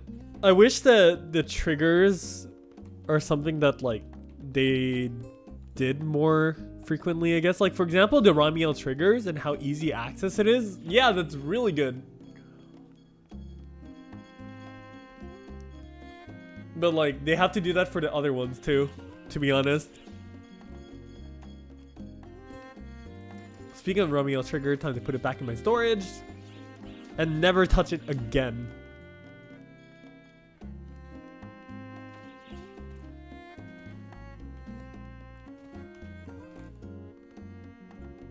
Or having EQs 24/7. Yeah! Sounds about right. Now see, here's the thing. There's good things and bad things about having an EQ schedule, right? So for example, my personal opinion of how EQ should be handled is, for example, say, hey, there's a new EQ, and then, okay, instead of having the EQ timing, make it so that you can maybe run like 5 times max per day, and it resets at midnight JST. Something like that, right? That'll be super cool. But personally, I appreciate the EQ timings because it makes me and my team organize a lot easier. Where I don't have to like sit and make it like a document like, hey, who's gonna sign up for like this time, that time, EQ and stuff like that. We would be like, oh, okay, there's an EQ in 30 minutes. Let's see who's gonna do it. And we just make MPAs from there. No, but like if they can make it like a limited one, for example, like say, hey, you can do 5 times a day and stuff like that. That'd be like Masquerade, for example. I think that would be probably the best way that they can implement like EQs and stuff, in my opinion at least.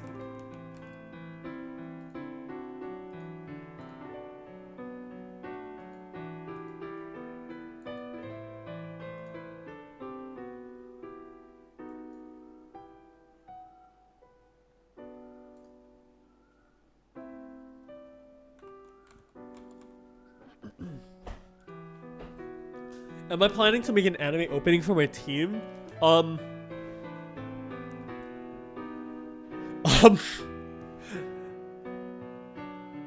don't know what to feel about that. I actually don't know what to feel about that.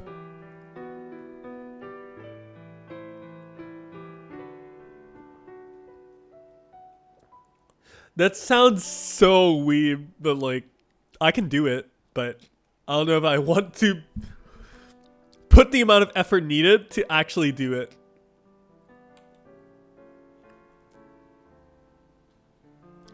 But the thing is, like, we're not exactly a team where we're just like, yo guys, come join our team and stuff like that.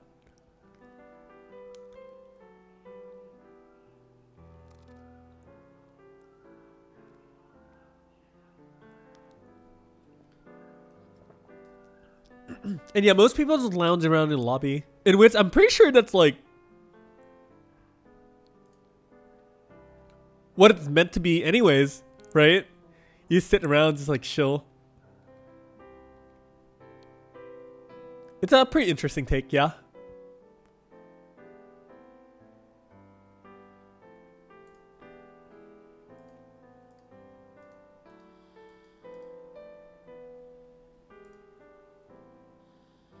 Lounging is pretty much, yeah, that's basically endgame PSO2, and you just do fashion and just like chill and just chat.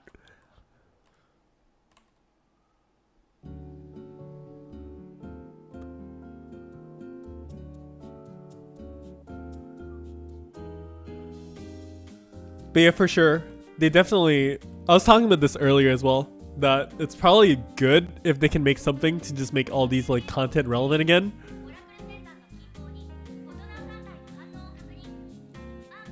Is that Armada? Yeah, that's Armada.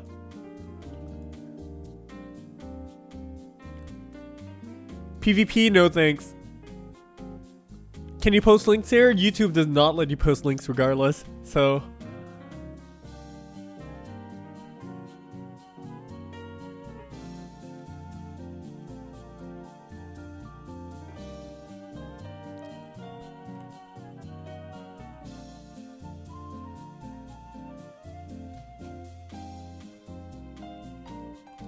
Although to be fair, I think it's basically the same for every game anyways.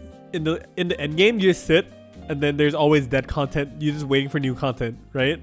Like if you think of any MMO ever, that's basically just like every game.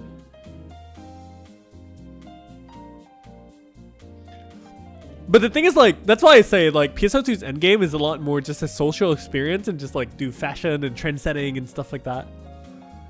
Cause I can never get bored of that, to be honest. I just sit up here and just like dress up my waifus and all. Your waifus, your daughters, whatever you want to call them.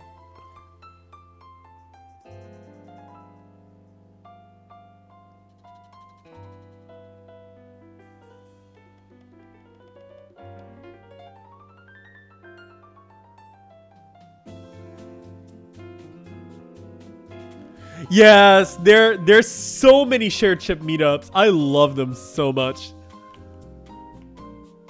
They're really fun. Really, really fun.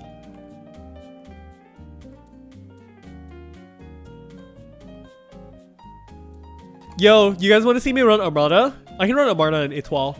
I haven't run Armada in Etoile yet. Although I think Etoile isn't actually that great on Armada, to be honest. Phantom is way better on Armada.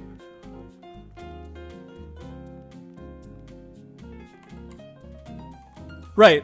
Okay, let's take a small vote. Phantom or Etoile on Armada? Let's do this. And yeah, PSO2 is definitely a social game more than anything. I guarantee you that much.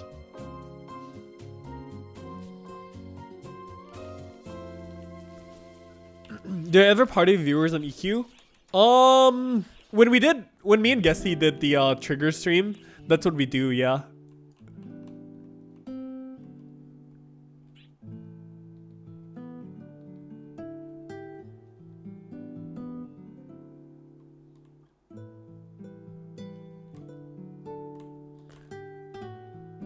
Etoile is the only good for subclass?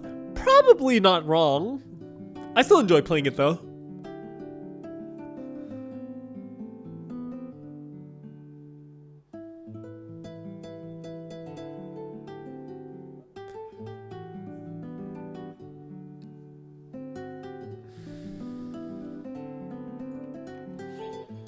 Yeah, sure, we can run it 12.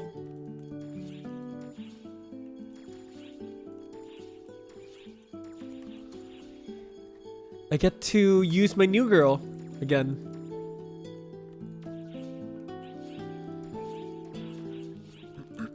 On that note, I'm probably gonna restart the game as well just to get a fresh memory leak.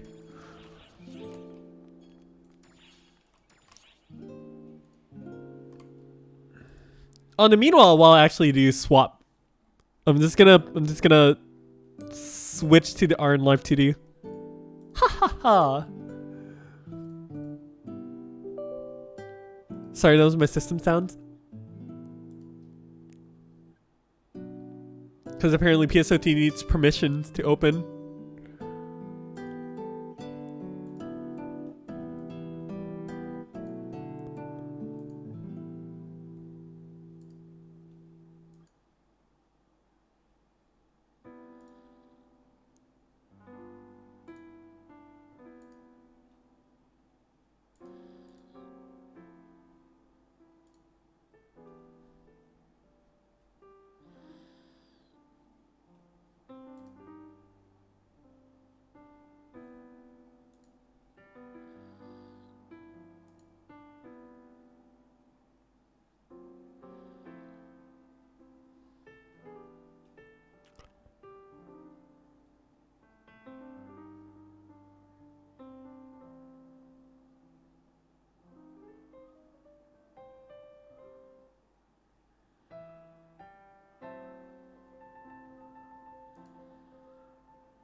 E-toilet?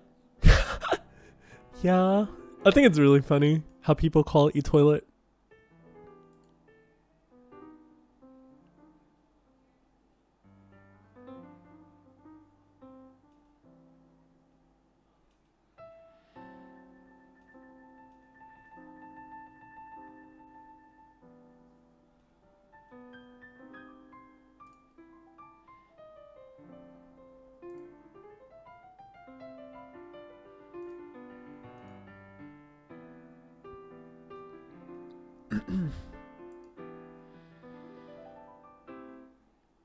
Well, if you're gonna post any links, you definitely will have to like post it on my Discord.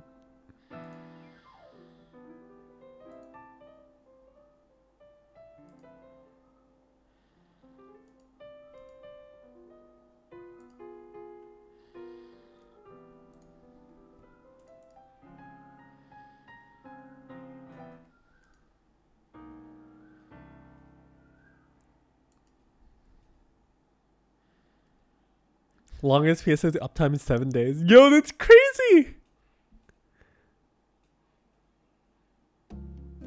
Sounds absolutely crazy.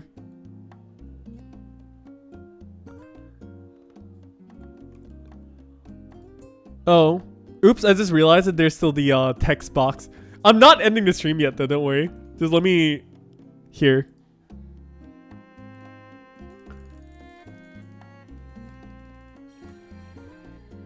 Oops. There we go.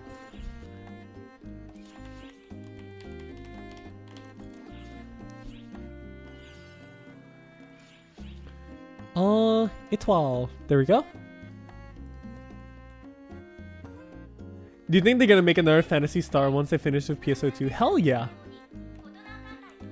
I don't doubt that one bit. Not a single doubt in my mind.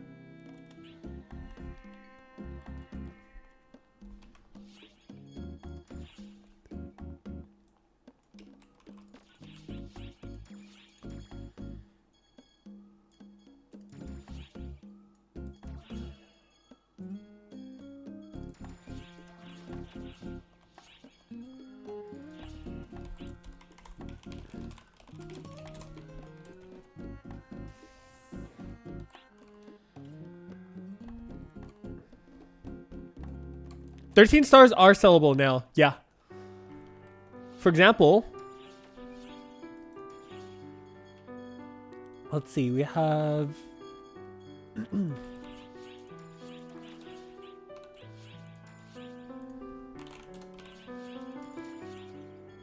slave duels NT. I don't even know if that's the correct. Let's see. Slave duel NT. There we go. See?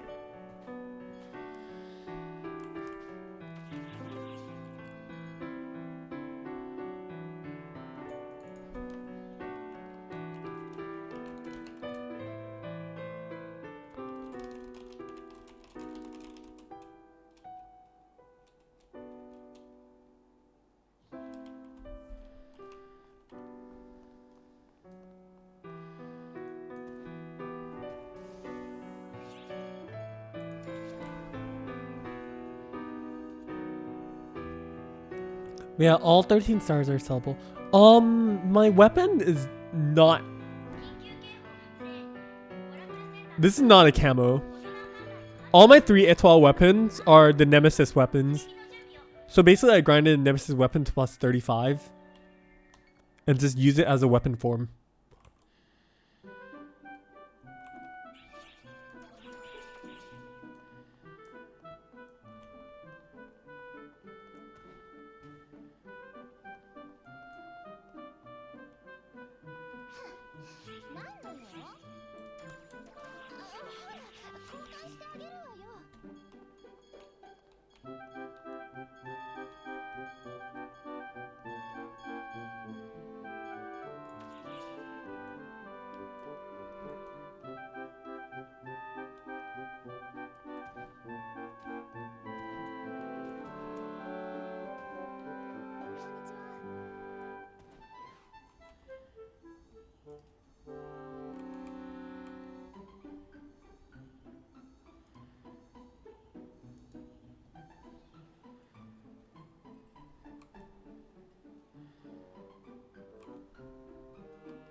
If you DM, just post it on the Discord. It's definitely easier.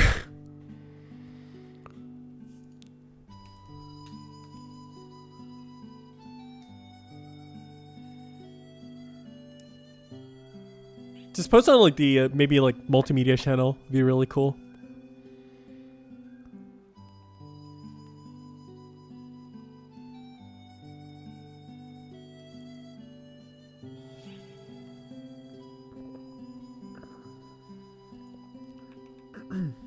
But yeah, as you guys can see, like most of the time I'm just like a bit busy, I guess, playing with my team because I do run a really big team. So maybe I'll like dedicate some streams to do just like viewer playing. So we'll see. We'll definitely see how that one goes.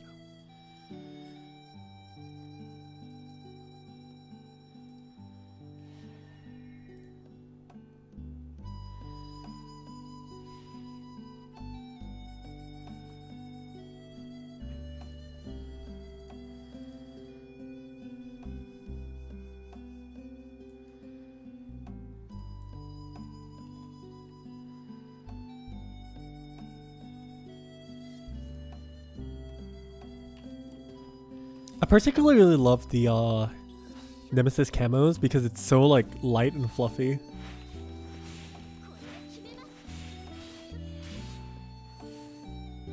And it's also really beautiful in Etoile as well. I feel like it fits aesthetically just really well. Everything about it is just right. Feels really nice.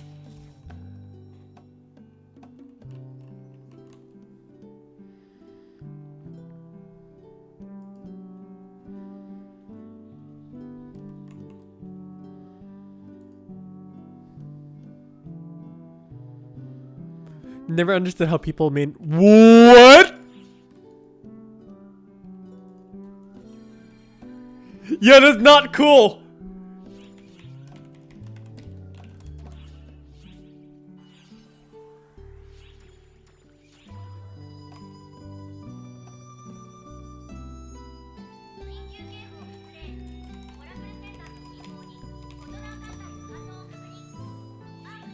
That's not cool.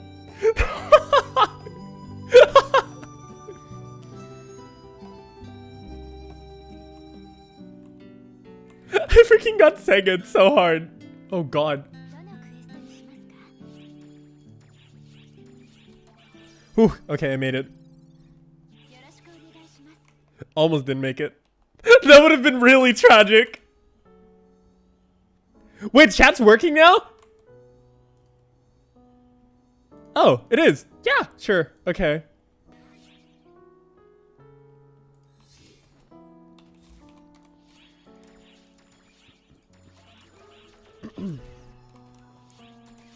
There, right?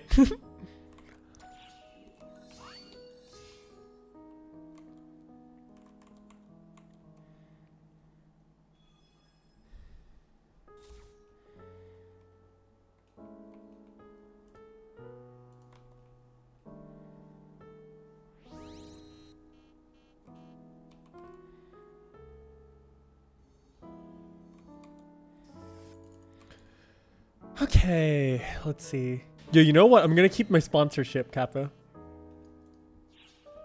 Where's my Pocari? Yes! Chat, no problem.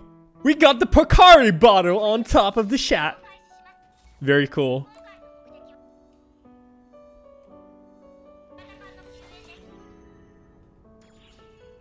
Oh, we got Val here too. That's really cool. A lot of people, a lot of people.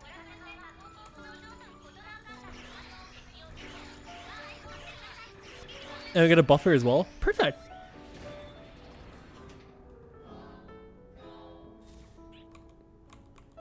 Just for the sake of this, I'm gonna put the bottom more towards the side. There we go.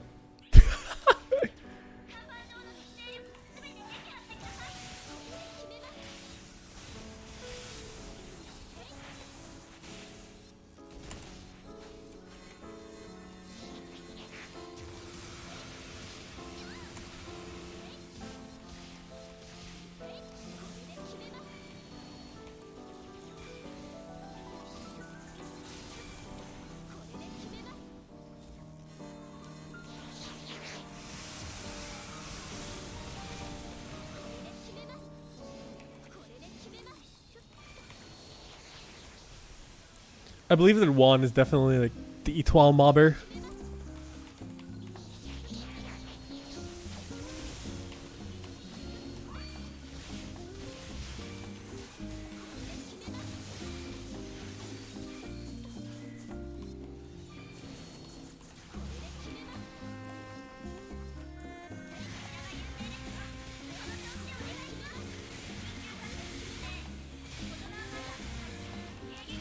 Although I do still like playing with dual blades a lot though. It's a lot more fun for me, in my opinion.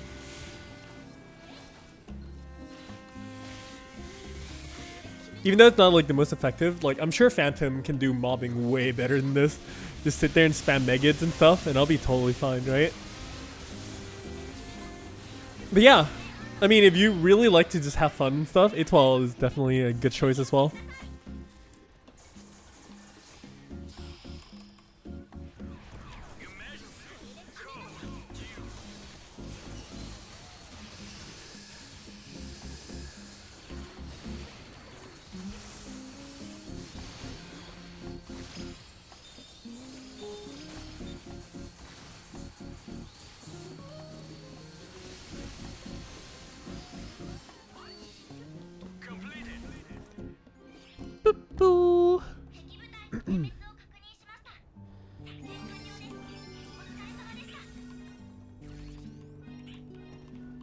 Collect some of that to X cube.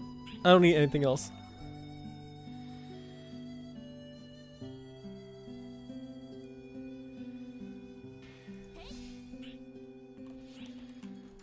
That was a pretty fast pug. I appreciate that.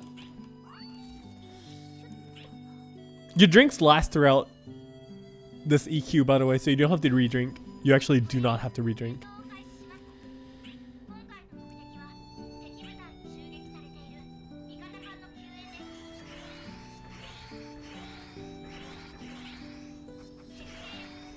The idea of bottled sweat makes you really uncomfortable. Oh my good lord.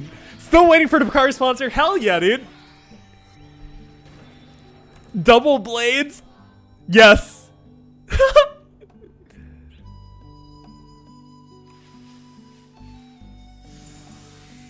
I mean, dual blades is basically double blades. It's basically the same difference, right? When you say it that way.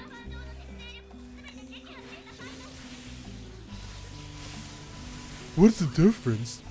A dual saber is a double-sided sword. Swords are double blades. There's nothing wrong about that, right? Yeah. Definitely nothing wrong about that.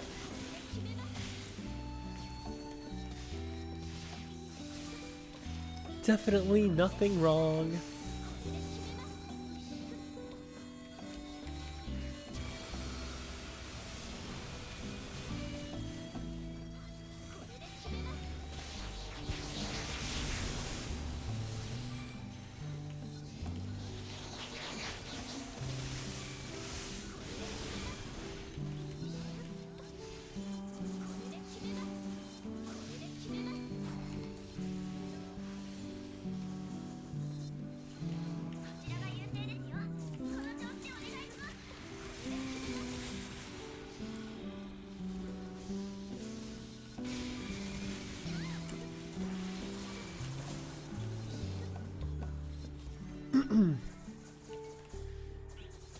Dual blades, bouncers, two swords.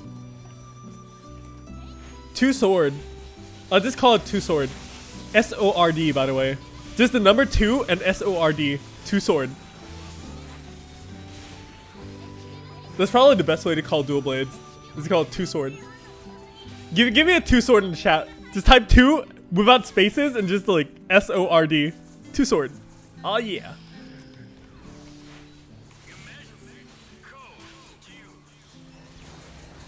Can I just call the new class like two sword class? Or like Kirito, right? Everyone's played the Kirito class. Yes, we can just call it the Kirito class. Because that's totally appropriate.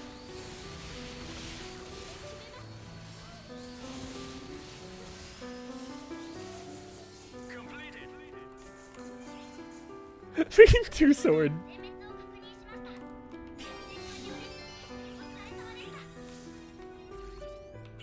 No, but every time you like swing around your dual blades, you're like, oh my god, no! I have to go faster!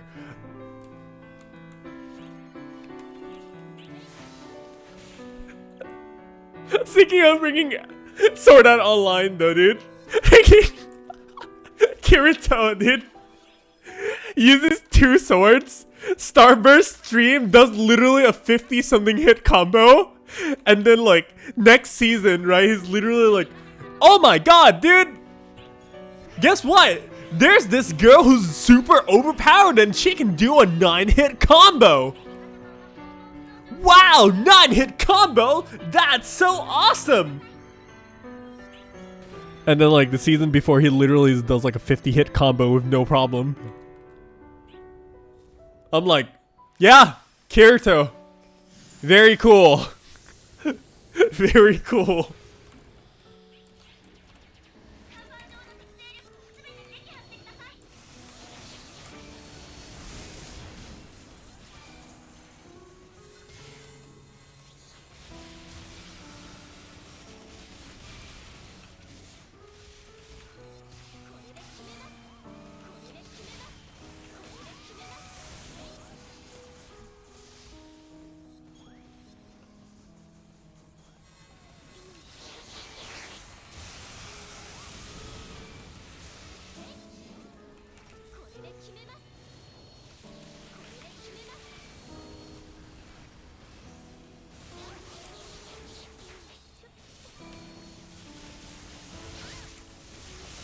Sometimes like anime logic really mind boggles me. I'm not gonna lie.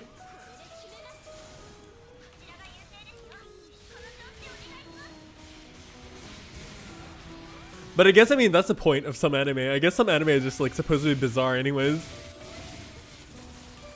So it's like, yeah, sure, okay. I guess.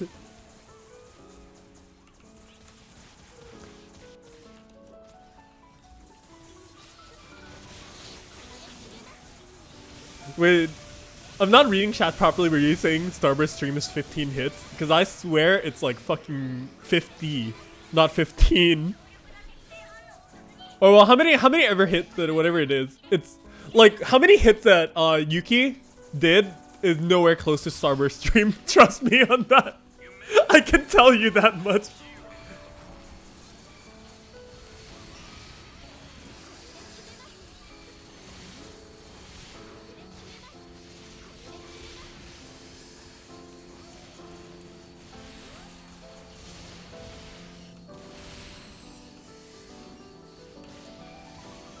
Which is why it's just funny to me. I'm just like, yo, why are you impressed with an 11 hit combo when you can do something like 50 hits, right? That logic is beyond me.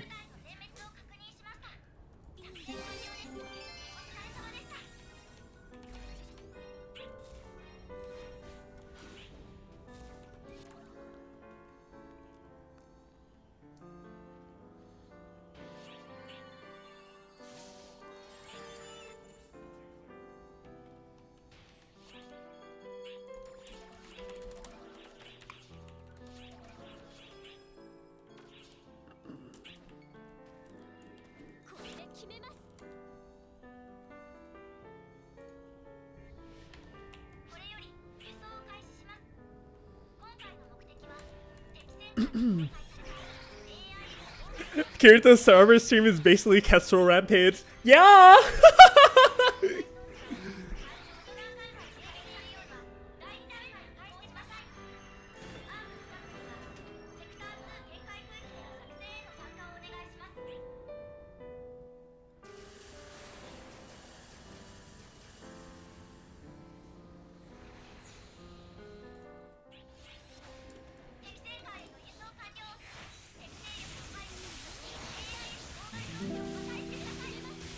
No, see, the thing is, like, I could be wrong, I could be right, but I don't think Kirito did a Starburst stream anymore, ever, in, like, the game. Oh, no. Even in the Alfhelm Online, I think when he fought with the Salamander General, I don't think he did any particular combo, but he does, like, freaking, like, I don't know how many freaking hits that was. Someone go count that. In the Kirito fight versus the Salamander General guy, how many hit combo did he do without system support? That was definitely not a Starburst stream, but I'm pretty sure that's a lot of freaking hits as well. Are we gonna turn this to like anime conversation now though? Oh god. I would like to retract myself only because I'm no anime expert and I haven't watched Sword Art Online in like forever. Nor am I an expert on anime, so.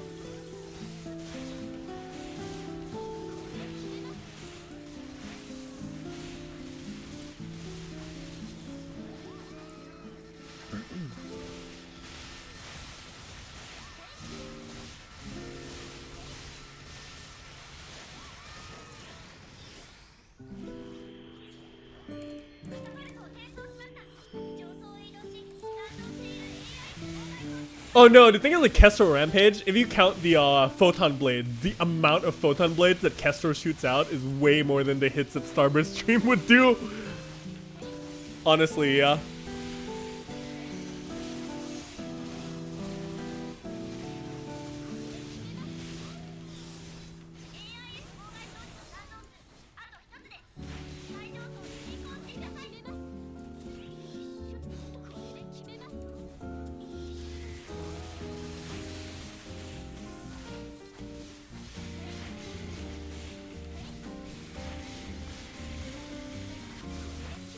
Oh yeah, by the way, speaking of like tactics and stuff, when you guys are going for these AS Exodas, please don't target the guns. It's really annoying when they stop like using the gun and just run away.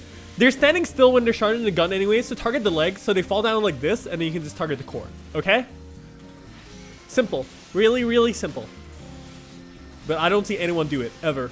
Because everyone's just like, oh my god, let's target the gun. I don't think the gun's even a part of the main HP, so that's like completely wasted damage.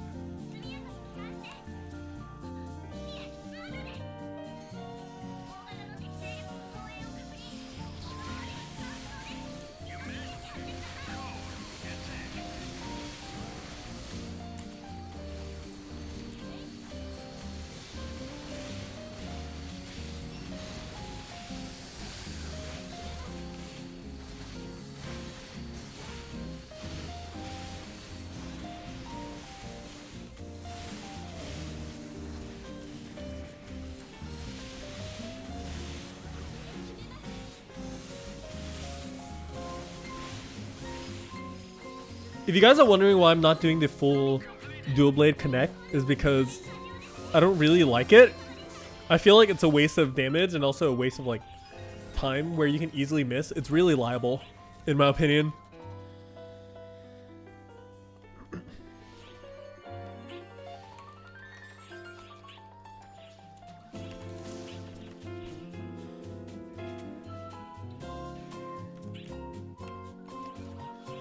And I drank on accident. And I literally just drank on habit. Oops!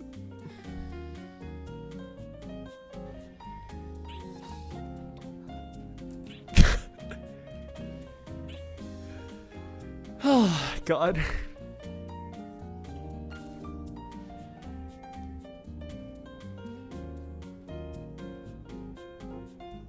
I did not mean to. I did not mean to.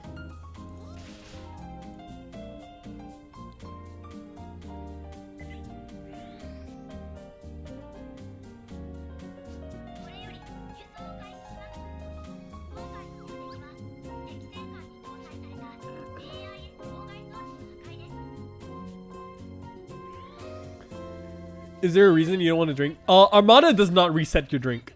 So what you want to do is drink once on phase 1 and basically not drink again for like the entirety of the EQ. It's only for Armada though, so yeah. While I do that, grab more drinks from my actual Pocari in real life. Oh yeah! Totally not sponsored! I'm really not sponsored though.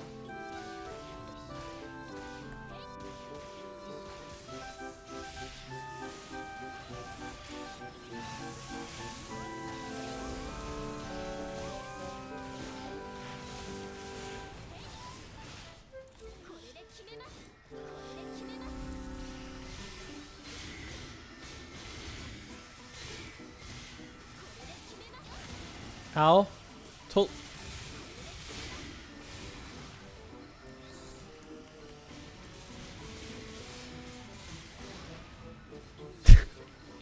I swear I can't hit that PA on Cardigot. Yes, I did it!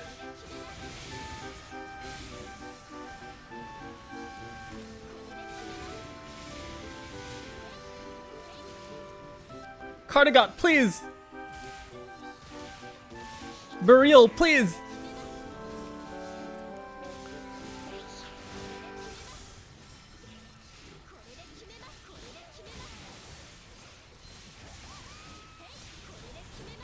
I just want to ram this blade in your behind. Please stay still for me.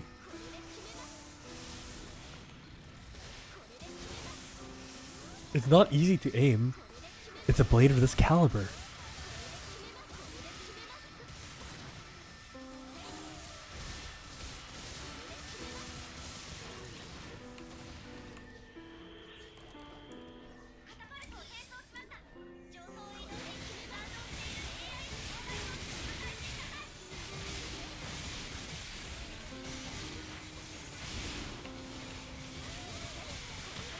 But anyways, let me explain about the dual blade connect, which is the dual blade gear.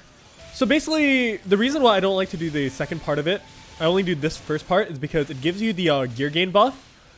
And also, you don't have to waste the time to do your second part, right? So like with the gear gain buff, you can kind of like just like immediately have your gear for the second part anyways. Or well, you can just redo the first part, is what I mean. But like right here, now I have some extra gear. I can just do it again if I really wanted to. Boom, boom, boom. And then now I still have some leftover gear with a gear gauge boost. So I can just do this, do that, and then just keep getting my gear back. Or I'm at halfway, so I can do the connect again.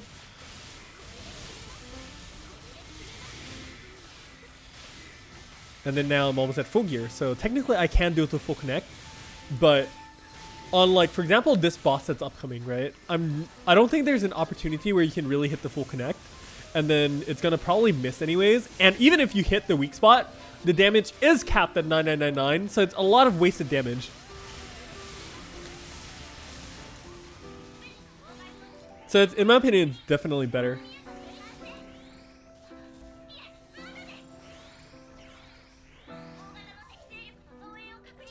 The connect buff is just 50% gear gain. That's literally it. And also the thing is like, gear actually does give you a bit of damage.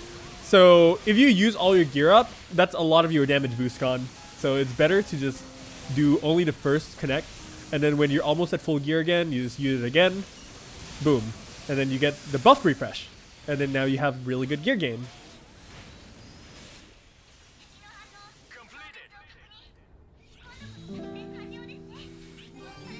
I've never played any other Phantasy Star game, so I actually cannot reference anything for you guys.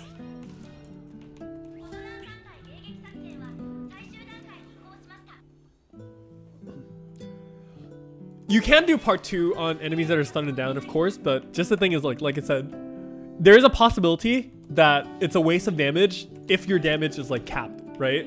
For example, me, I have really good gear, so like my damage is always capped and it's like a big waste.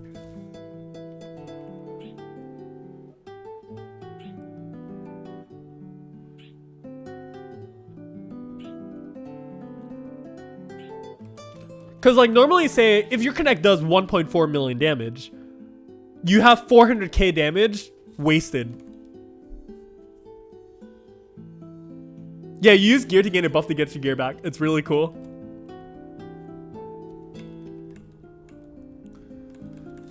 So like instead of actually doing the part 2 hits, right? You basically just use your first part of the gear only and use only half your gauge. And then that one already does enough damage to the point where you can spam a lot more than just doing the second part. So yeah. Up to you though how you want to play. But this is just my personal preference of how I play personally.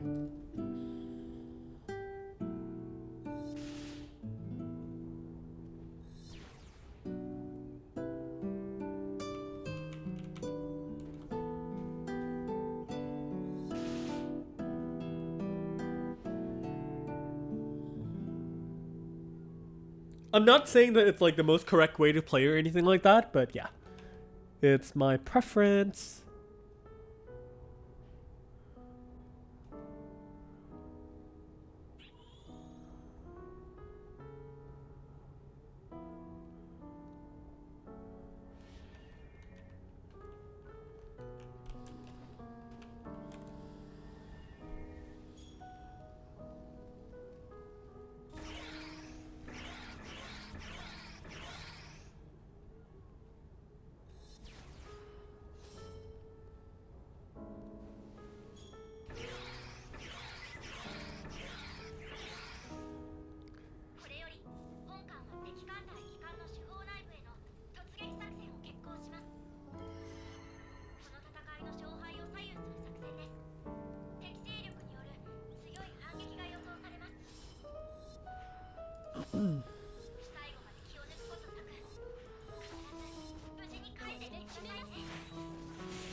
Rawr.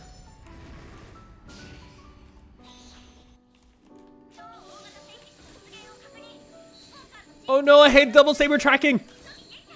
I actually can't freely move. No! Why do you need to have tracking, goddamn PA? I'll get you for that, SEGA. Well, not really. I'm not even mad, don't worry about it.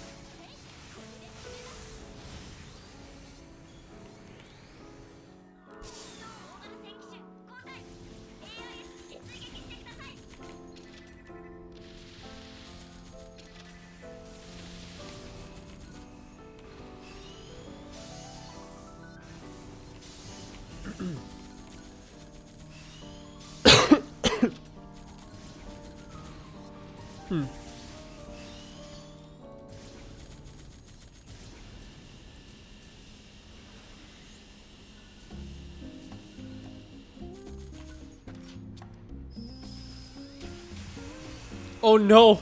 Tracking! I probably should have just DM'd from the start. Oh well.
Uh-oh. Rip that chain. Feels bad, man. As a gunner, that's like probably the worst feeling you can have.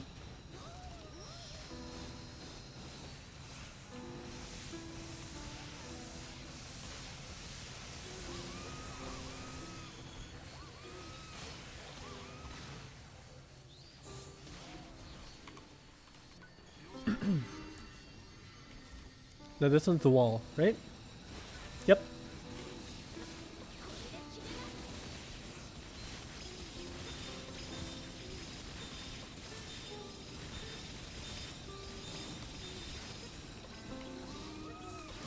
Am I gonna die from this even? Well, I'm not because I'd step dodge that.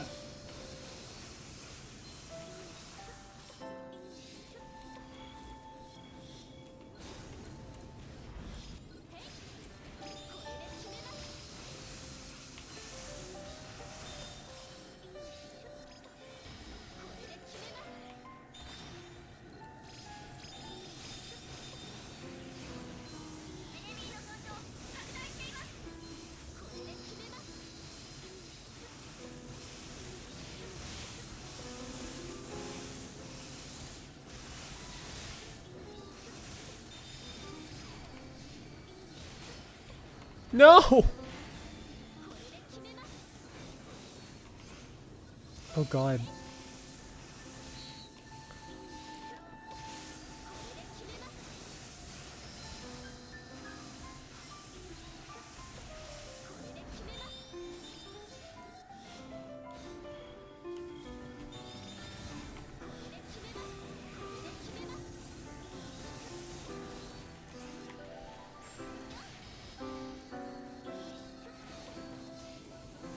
Come on, Dominus. Show us your parts, please.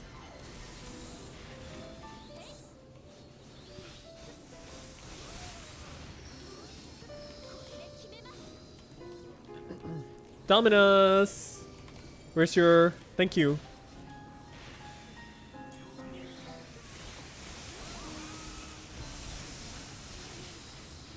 Is that it? Wait. Oh, there's still one more. I guess this one should be it.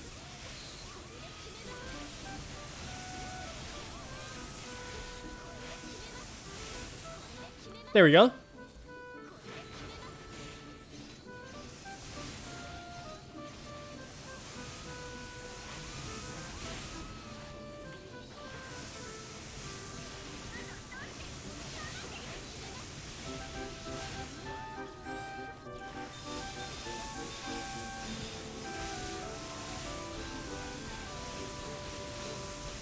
Boom.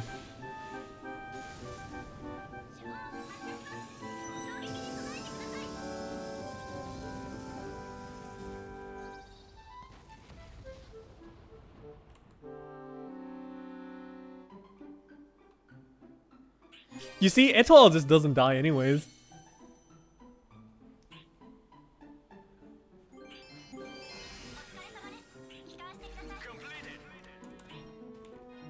Etoile will does not matter anything for me at all because I still have Atra anyways. Also, yeah, I forgot that this EQ has like hype song. Something tomorrow. I can't even remember the lyrics. I can't even speak. I can't even remember the lyrics properly, but I completely forgot about that. I should have opened it, but that did not cross my mind. I'm so sorry.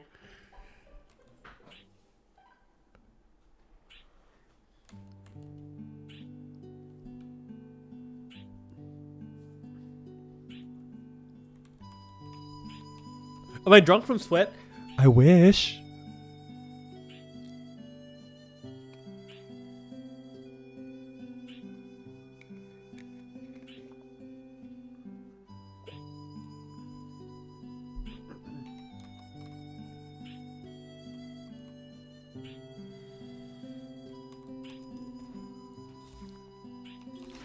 But yeah, no, these Nemesis blades, Nemesis weapons are awesome. I love the Nemesis weapon so much. It fits so well with Etoile, it's not even funny.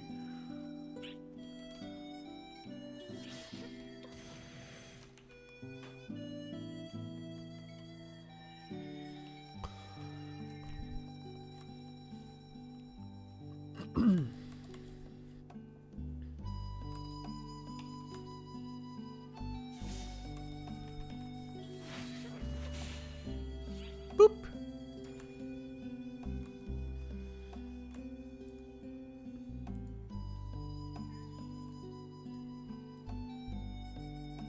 The wand looks like a Keyblade? Yeah, I guess so. You can say that. It's really nice though.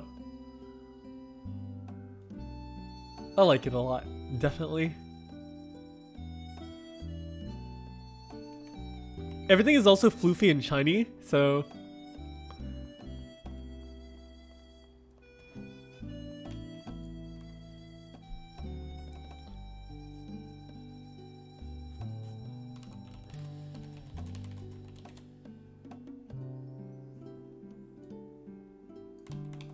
Let's see how expensive this rod is.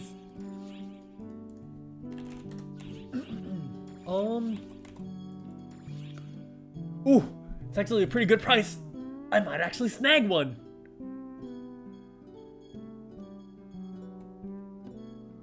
I might. Because I really want it as a camo, to be honest.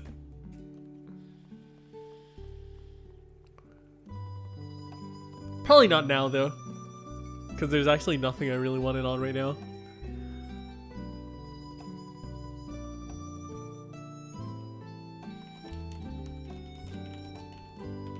Create doubles? Sure. Let's see. That's so cheap. Yeah, that's like super cheap. It's a very small blade. Not my thing though.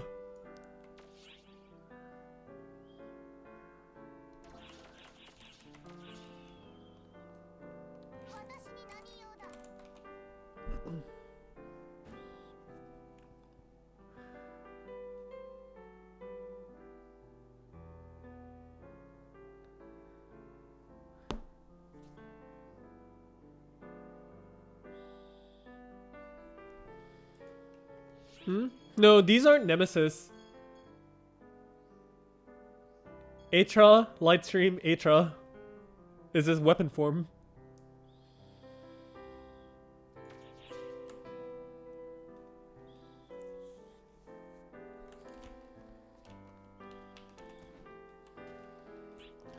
Yeah, there can be a very big variety of weapons. I love it. I appreciate it a lot as well.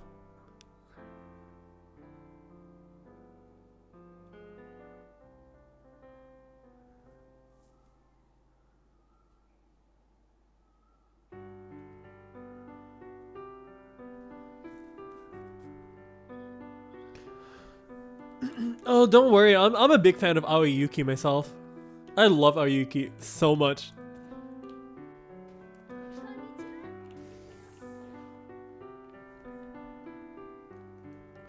Oh yeah, here, let me tell you guys a story about Aoi Yuki, actually.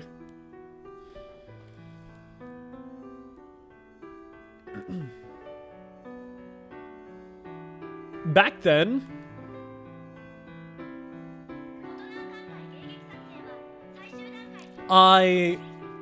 when I first started playing PSO2, right? I always found Claire's plays to be like super annoying and everything like that. I wasn't even into like all the animes and everything back then. But basically what happened was like I really did not like Claire's plays at all.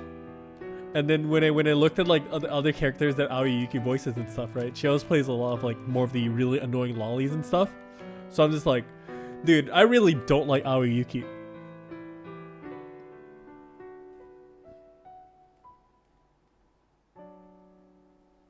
So I'm just like, yeah, I really don't like her. I'm just like, no, this is so annoying, yada yada, and stuff like that, right?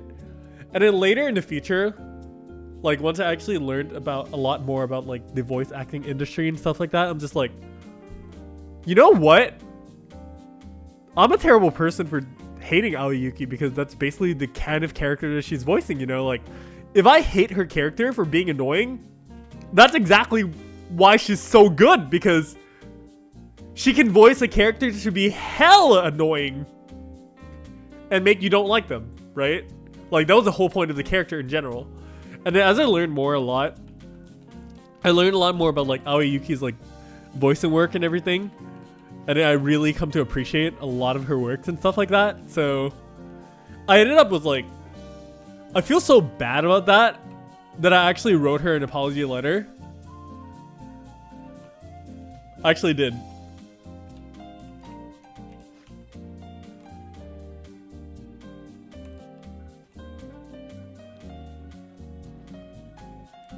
I just sent it to her fan mail thingy-bob, hoping that she actually reads it. Yes, I actually did that. I actually did that.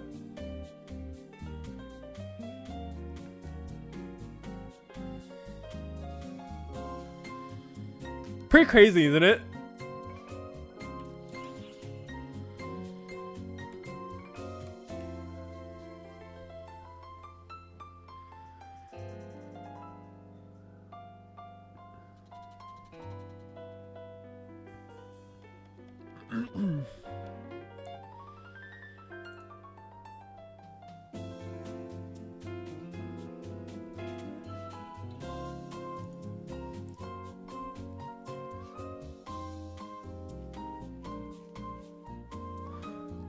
The thing is, like, I don't think you're really supposed to be...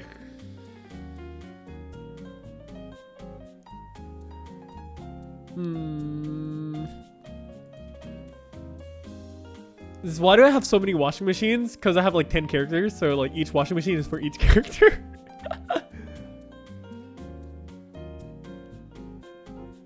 You probably shouldn't be scared to like send fan mails and stuff like that though.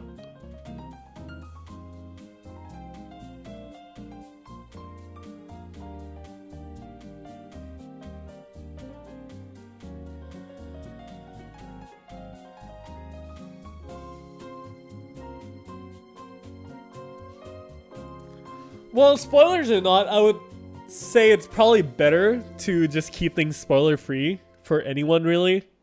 So it's probably better to just stay out of spoiler territory.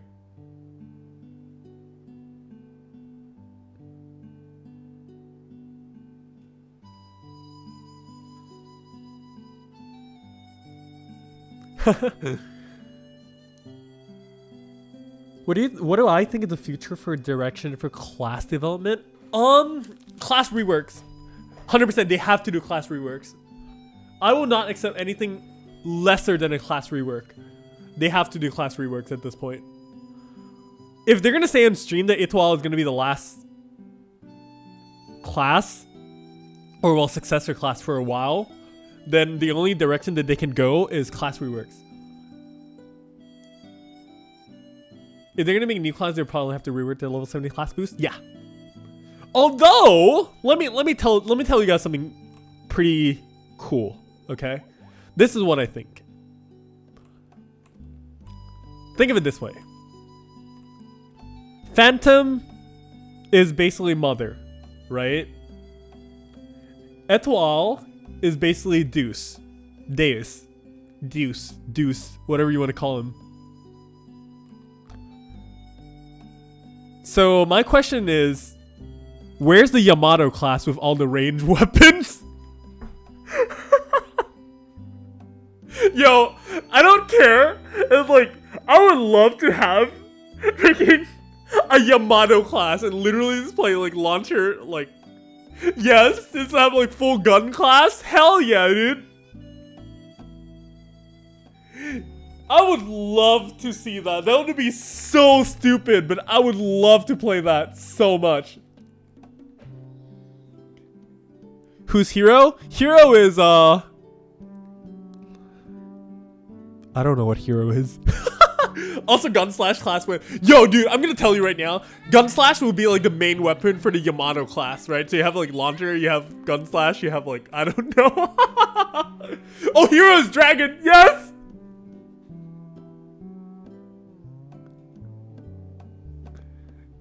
That'd be funny. Wearing 2 launchers, yeah. That'll be pretty funny, too. Fires in 16 cannons as PA. Yeah.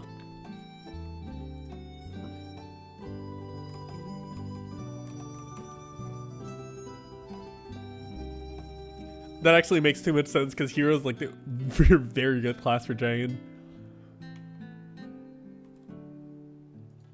Yo, you know what? You know what? Since we're all here, if you guys are on PSO2 JP, let's... I know in my Discord server they're trying to do like a small meetup or something like that. Let's just chill, hang around, chat for a bit, and just like... I'm gonna open a meeting in a shared ship block. Might as well. Let's see what block first though. Let's see. Shared ships. Battle lobby.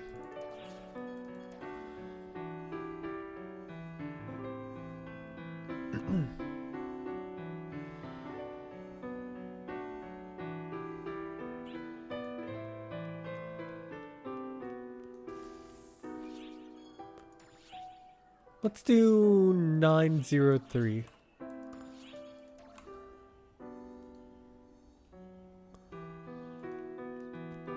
Yes. If you guys want to come over, battle shared ships, block 903. Okay? I'll be sitting here. I'm gonna ping on Discord too.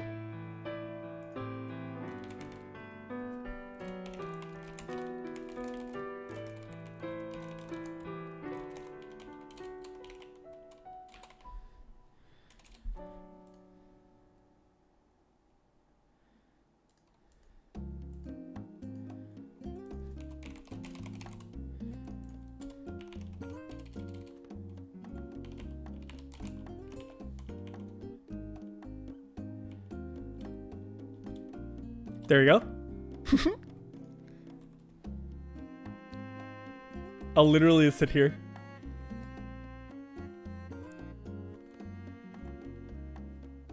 Are you in the airport? That's fine. Didn't people want success? Oh yeah, the partisan thing. Yeah. Okay. So let me explain. What happened was... Initially, right? Phantom was supposed to have Partisan as the Rod. But then they decided with Rod. And then on a live stream, they said that, hey, should we make Rod available as a Partisan as well for the Rod weapon? And then people basically said no. Otherwise, we would have Phantom existing with 4 weapons at this point.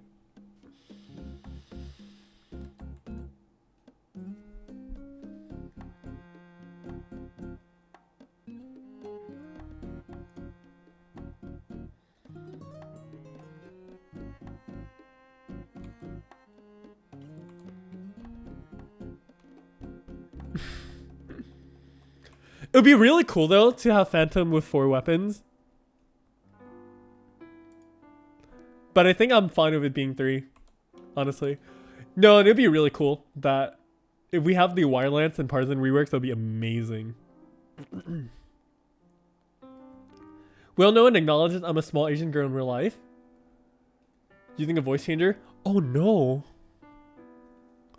Why can't Etoile not use text? I mean, because they basically made Etoile like, what? S-attack class? So...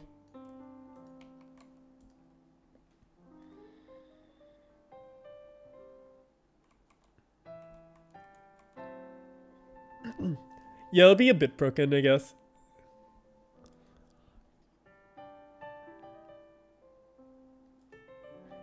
Yeah, Phantom is a very peculiar way of playing text. Izanagi, have you tried Hunter Phantom yet? No, not Hunter Phantom. Oh my god. Hunter Phantom is a legit class though, but Hunter Etoile is what I mean. Hunter Etoile is so fun. I love it so much.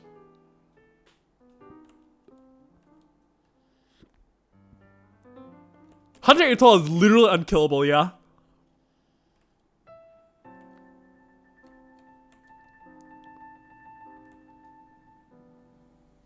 No, but the thing is, like, Hunter Etoile is not only just unkillable, it's also really good in damage, too.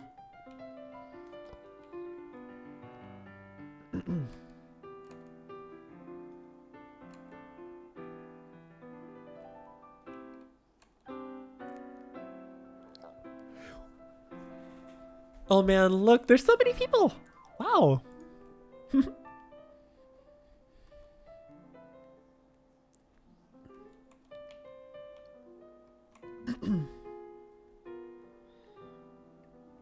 Etoile as a subclass is hella good, yeah, for sure.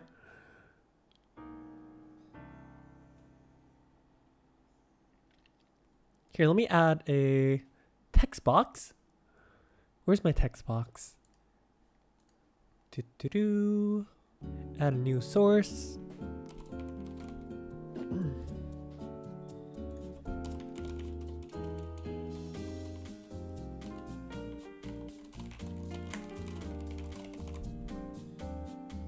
There we go.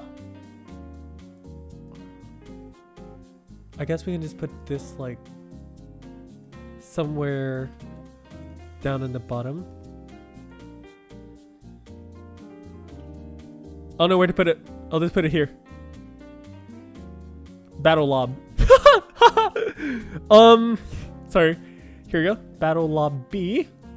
Wait, what? Why does it only show Battle Lob? Hello? There we go.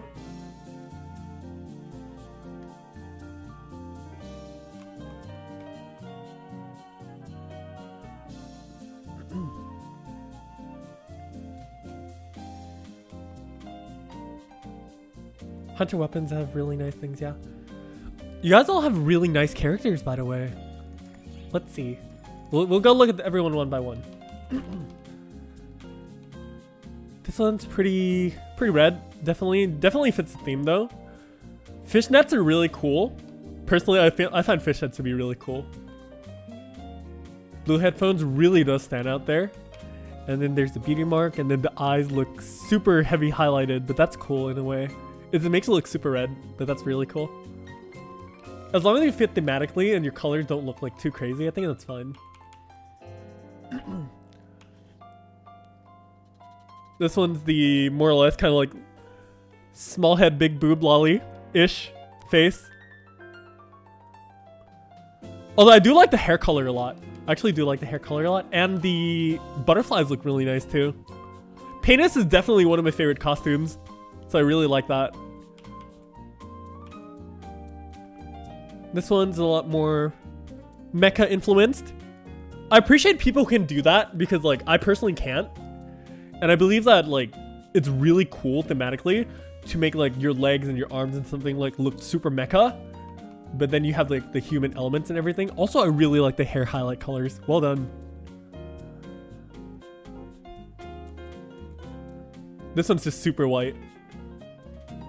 White eye colors is probably like one of the harder things to do in the game, in my opinion. Only because like there's not very many proper eyes that can handle the white aesthetic of it. And it also just fits perfectly with the white ribbon as well. Makes it just look like your ribbon just grows out of your hair. Really nice aesthetic there. Personally, I really like the chrome tattoo though. That looks absolutely amazing. And it makes it look just really neon because the shoes are like a really neon color. In conjunction to your hair as well, which is like a super light neon color. I'd make the socks go down a little bit. Like use a bit of a lower thigh socks, but yeah. That's just my personal opinion.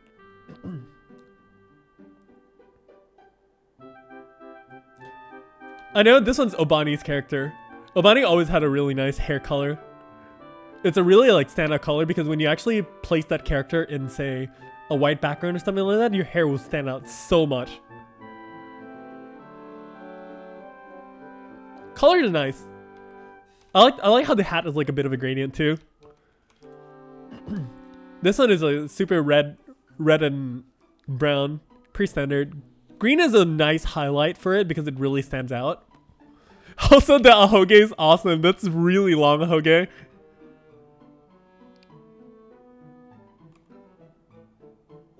Also, that LA is great. I have it too. Look at that. That's a Rappy with a Dreamcast. Oh, isn't that? Oh, that's like one of my favorite outerwears. I love that.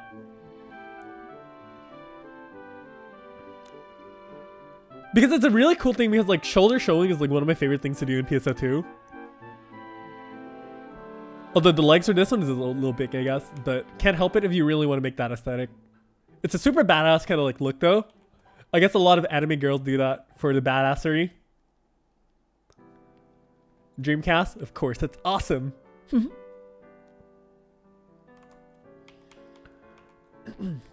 This one, Santa, of course. Pretty standard. Oh my god, I like the bird. Thank you for the detail though on the lips as well. Because like you have your eyes, hair, and everything on like the purple theme, and then you put in the lips as well. That's like really perfect conjunction there. If you can actually find a purple Santa costume, that would be so cool. And then of course this one is Flyer Girls.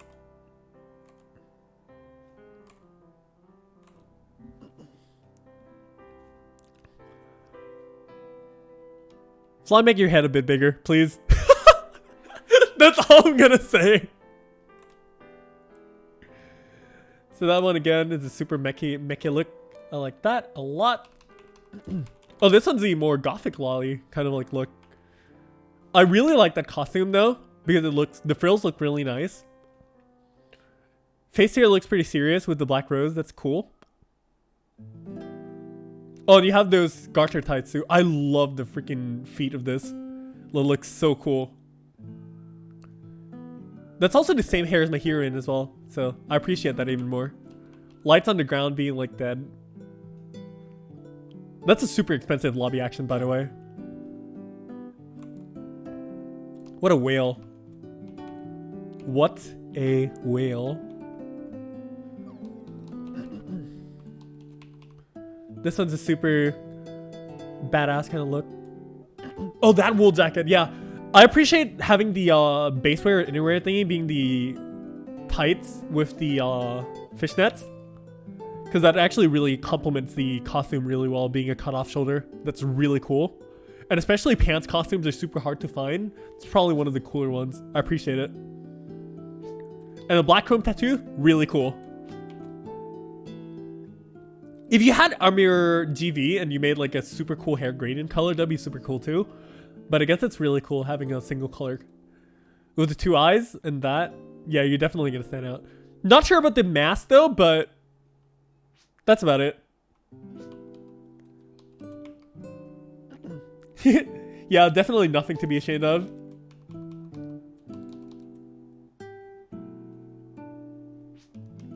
Yeah, that's a cool lobby action. This one's just like a super big coloration that's really cool in the rare drop 13 star. That's really nice.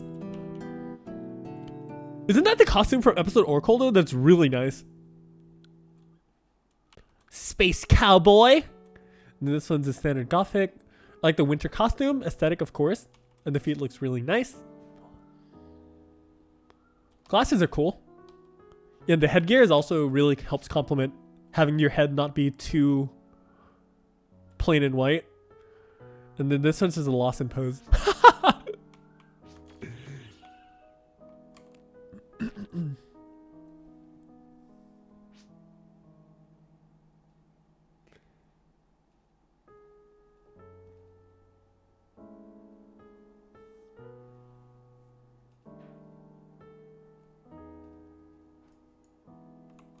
It's really cool. Super, super cool.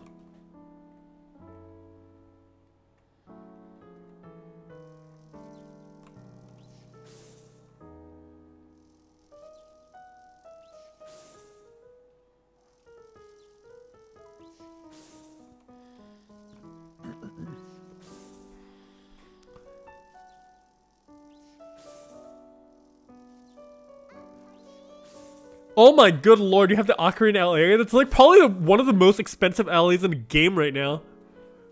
Yeah, that's awesome. Also, I think that's the first time I've ever seen the backside of the Pusoni LA. What's behind there? Let's see. Oh, literally the Pusoni Komi. Okay.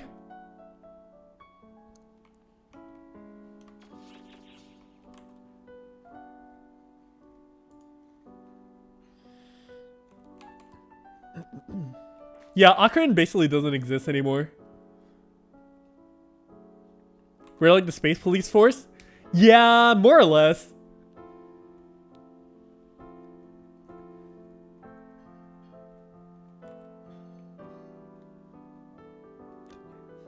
Oh, it's Cosmos. Yo, I like that.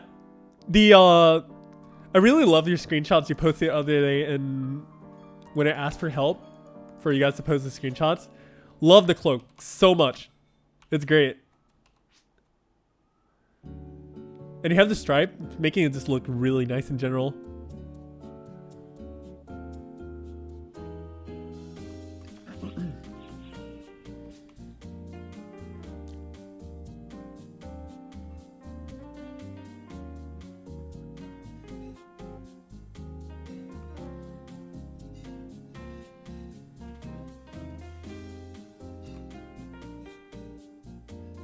Although one of the things that is pretty important, in my opinion, when we talk about like costuming and just like making waifus and everything, right?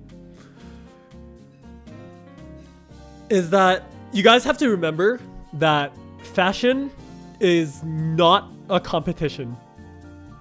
When it comes to character design and fashion, it is not a competition. Like, you don't have to look prettier than anyone. You don't have to compete with anyone to be like the best looking or anything of the sort. But the most important part about making characters in PSO2 and just like playing the game as a social experience in general is the fact that everyone gets to do the things that they want to do, how they want to do it, in the ways that they really want to, right? For example, let's say Yun likes a really white aesthetic costume. So that's cool. As long as they like the character and they're happy about it, that's basically, you know, the best part about it. Everything that matters is that if you're happy with what you do, that's fine.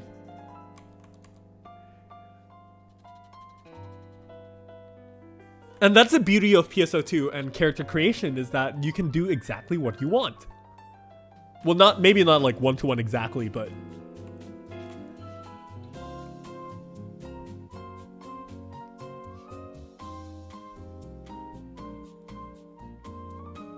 as long as you're happy, you're good. You're a winner. I'm sure, Neko, the bow in my head has inspired you. Thank you. I love it. It's probably like one of my favorite accessories right now, because the thing is, like, not only does this accessory like fits really well, it also bounces too. Like when you jump, it just like bounces.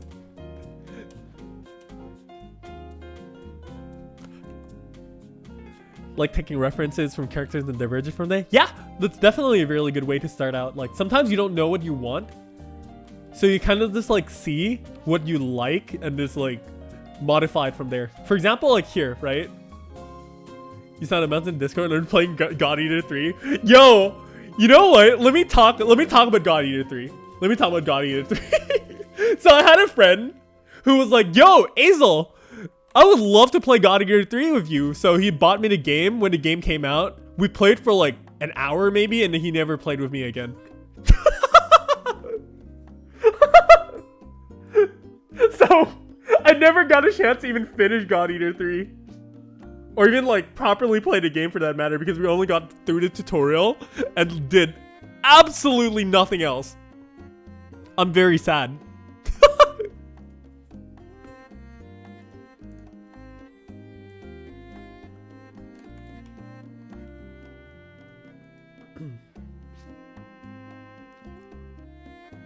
The precious cinnamon bun must be protected at all costs. Hell yeah!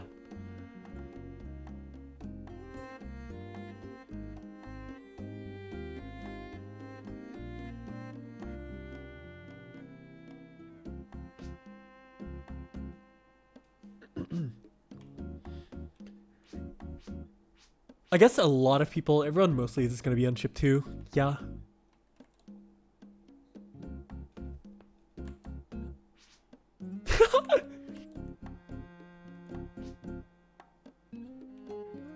Rip Fly Ergo though. No, Fly, you cannot say that you're not in chip 2. You have a character on chip 2. Shut up. That counts, okay? I count that. I count that as you're on chip 2 as well. You cannot escape this one.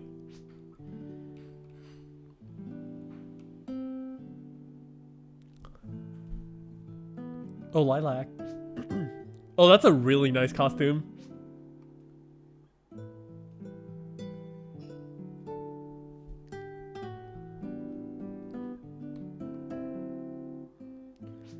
Bahamut.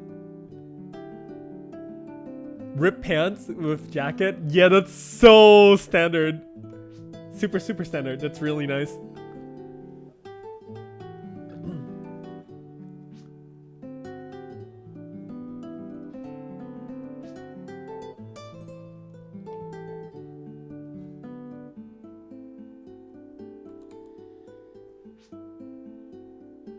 God Eater 3 stream win. Yo, I wish. I'm really bad though. I'm actually really bad at God Eater. Or well, at least like the bigger like Monster Hunter kind of games or the God Eater games I'm actually really bad at.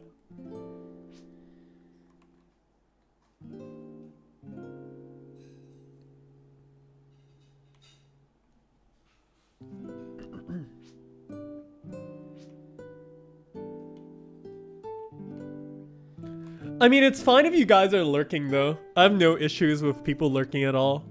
Because like, even if you lurk, at the very least, you're still around, right? I think that's a cool thing.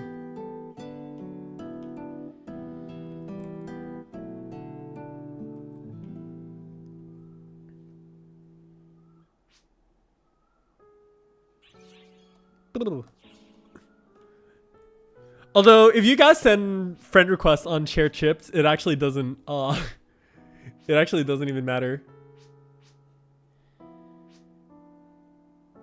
Because basically, like, the friend request from the shared chip will not go through on the main chip.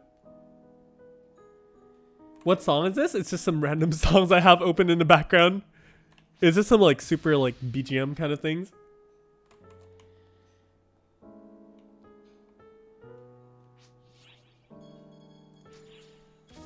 Yeah, there. You guys don't have that symbol.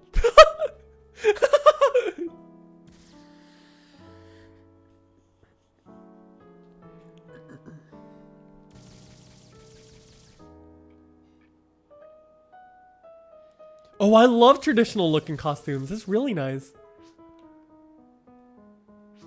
Wait, other Cosmos?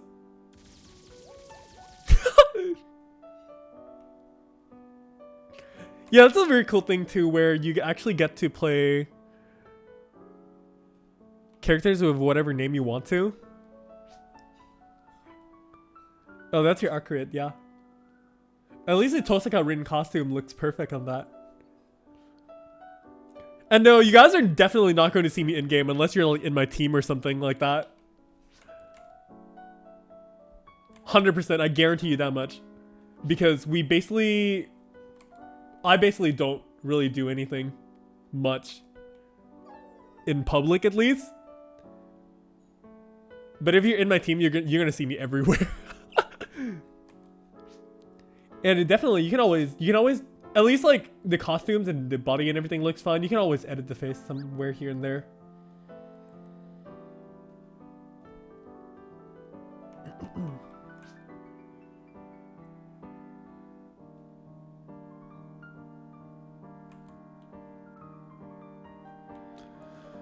And yeah, our team is a little bit crowded.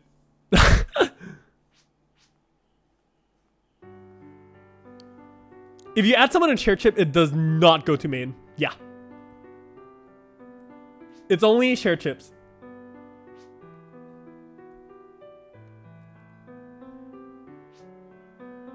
Share chips has its own friend list and everything, so that is a thing of its own.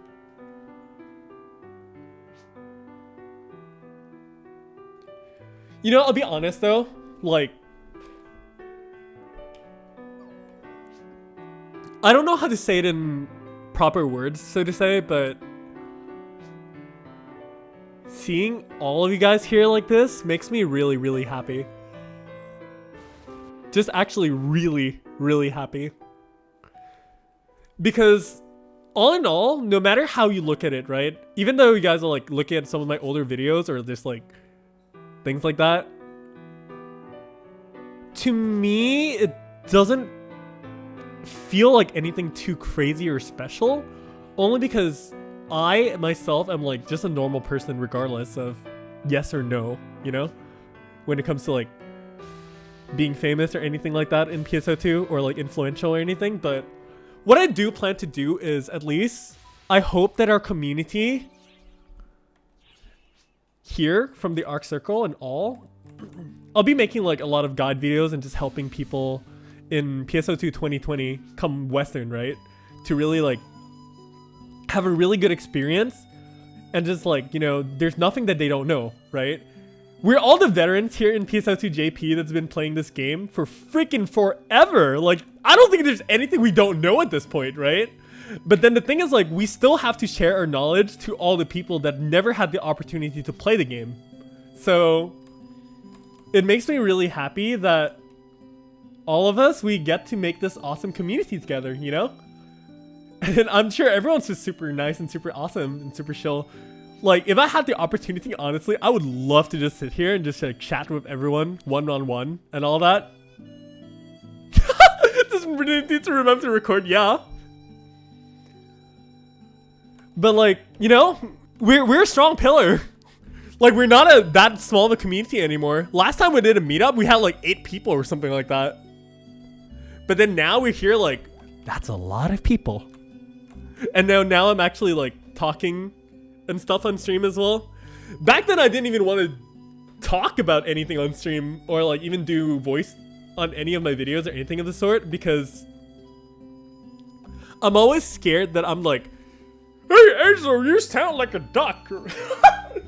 I don't know, it's like a weird thing that people are just like really messing around with me for fun.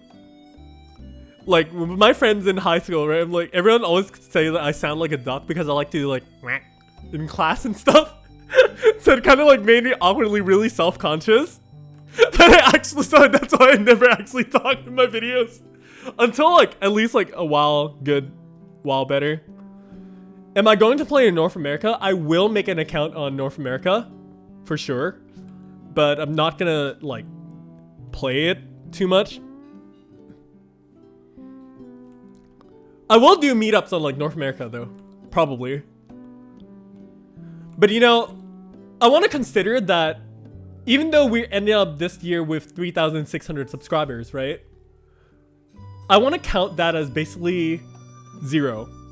And we're going to start everything from scratch, because all the videos that we're going to do next year, or what I'm going to do next year, is going to be very more helpful and more analytical, kind of like helpful guides for people to actually really have a lot of fun in understanding the game, right? So what I ask all of you right? This is one big request from me to all of you and every single PSO2 JP player, really, that when the NA server releases, don't go out there and be like, oh my god, you guys play on NA? You're like, yo, why don't you come play on, like, Japanese server? It's so much better. Like, oh my god, the NA server is crap. Or something like that, right? There's no point to making a competition because it's just like fashion, right? Everyone does the things that they want to do in the ways that they want to do it. If people want to play on NA, that's fine. But then we have to also accept a Japanese server players that like, hey, Japanese server is Japanese server and then NA server is NA server. It's its own thing. But regardless, the bigger picture of all of that is we are playing PSO2 as a whole. Whether, you know, through all the dubbing and like all the localization and everything. But what I want to ask all of you is just to be nice to everyone, you know? All of us, we're here playing video games because we want to be happy and just like find friends and just like, you know, everything is all about community and just like the social experience.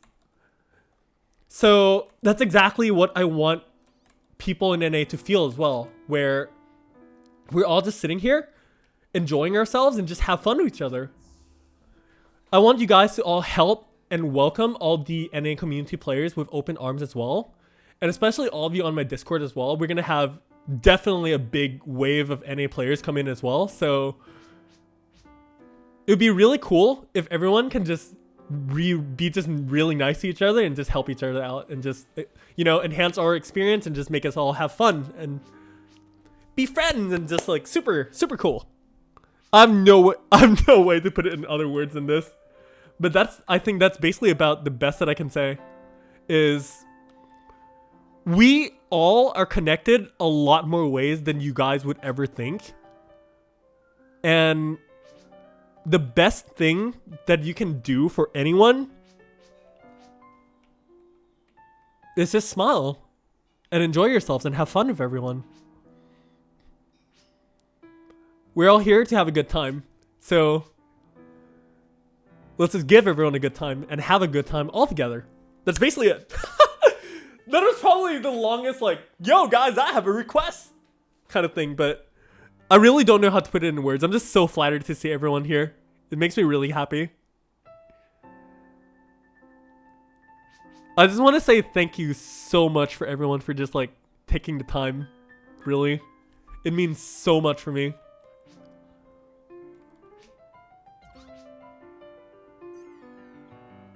Remember when Talkers a daily? Yeah, those times are like crazy.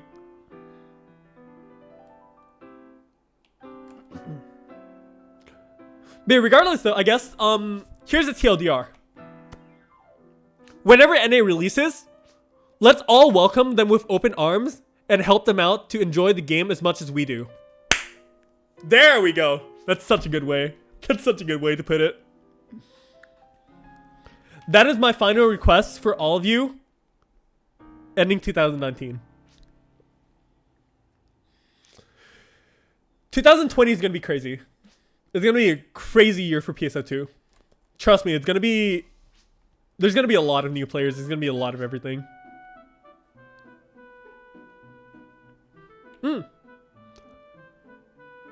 I'm staying on JP and just making videos though, so...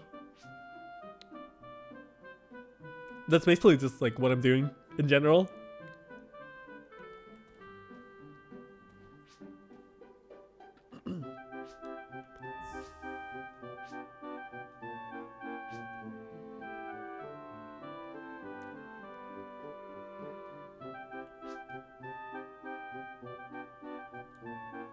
This game is cosplay central. Hell yeah. Yeah, we probably won't get a lot of this stuff due to licensing issues, but that's about it.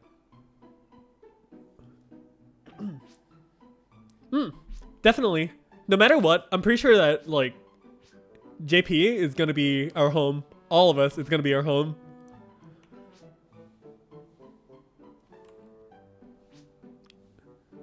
If SEGA is going to do, like, an Olympic scratch, yo, that'd be so cool! cool. I would love to have that.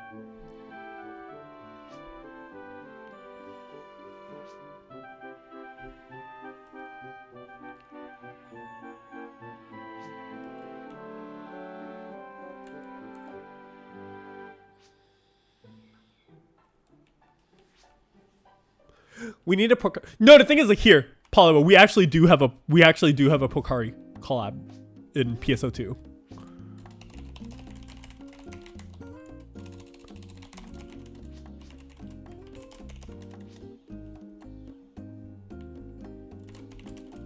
Here. It actually does exist.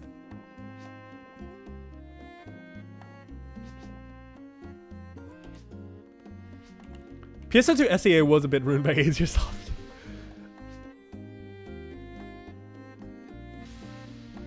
Where's the Pocari? The Pocari is Pocari. Rar.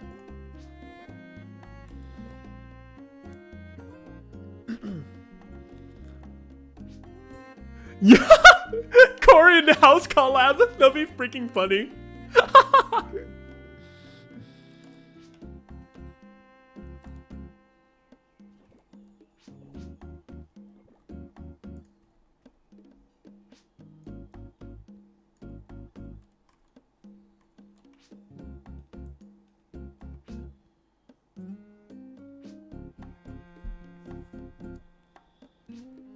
Maybe, maybe, maybe. Everything is always a big maybe.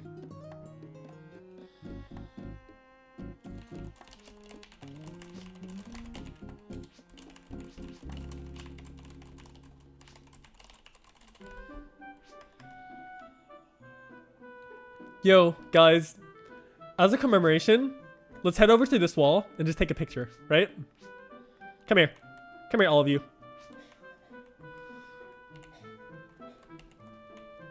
I'll sit here.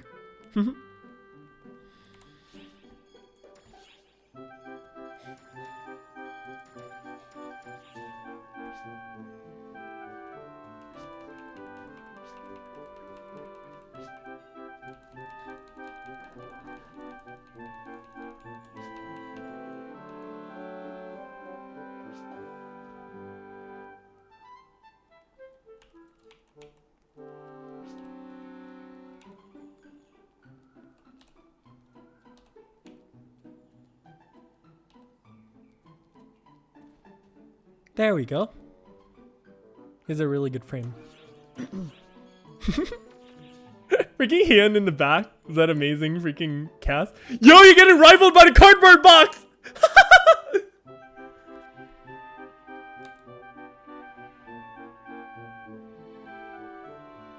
Your Pocari came? Yo, Fly, let me know how it feels, okay?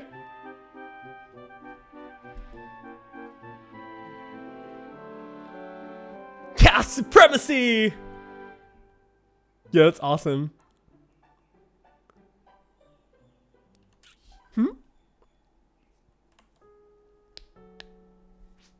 How long was it since the last fan meet? I have no idea. Yeah, no, I did not expect this many people to show up. I'm not gonna lie. Like, especially this is not a normal time that I'm streaming as well. So I'm just like, yo, this is... It's incredible. Absolutely incredible.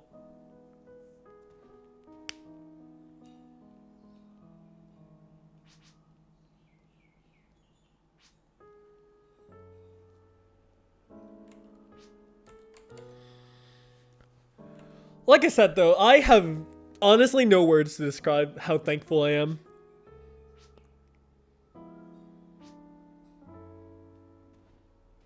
It's really cool just to have everyone here.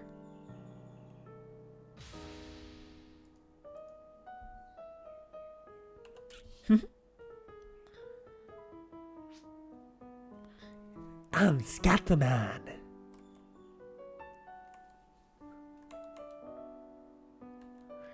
What are we gonna do? All the Scatman now? Scooby-Doo Bop?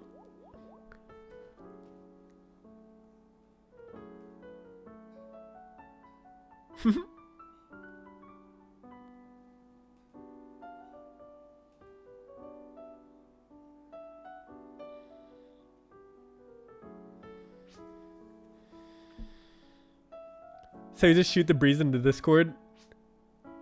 Probably.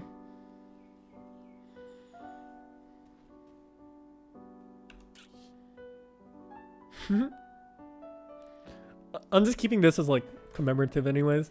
I'll probably like post a picture somewhere, somehow, maybe, somewhere, somewhen. But regardless of like whether we get the good pictures or not, can always just come back to the stream and just be like, yo, I was part of this. That's all that matters.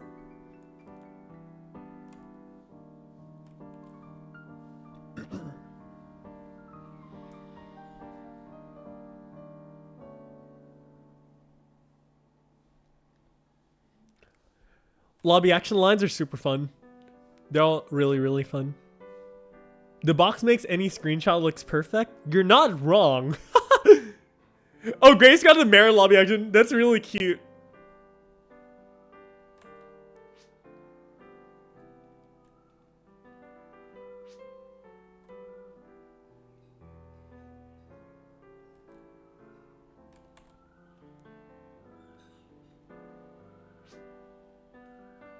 But regardless though, I guess that's about it, right? We're good with pictures. We're good with pictures. I couldn't. Rar.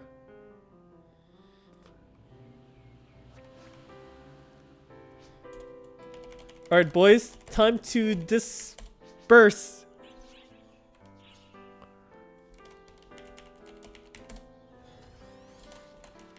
Oops, there you go. Here's the blow up one. Yeah.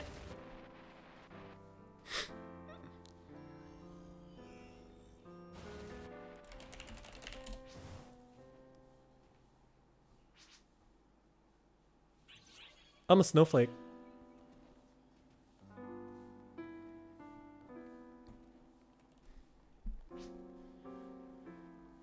Yushaku? Yeah.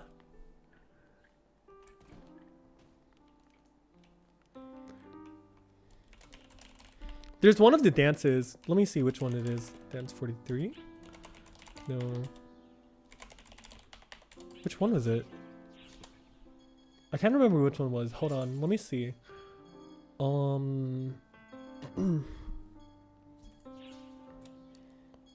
Which lobby action was it? Dance, dance, dance.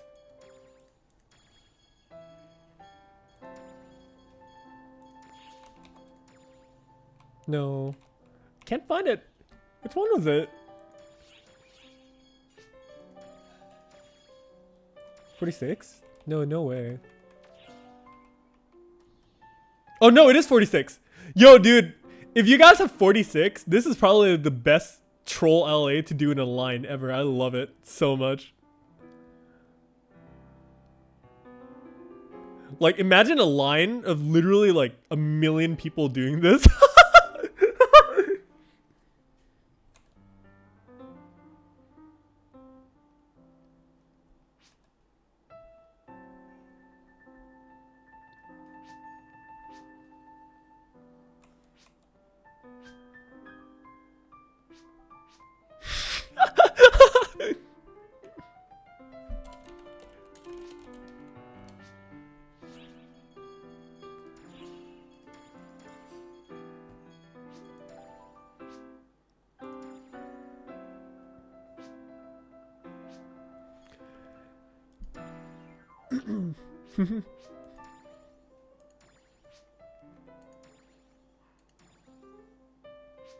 There you go. Emergency code chopping.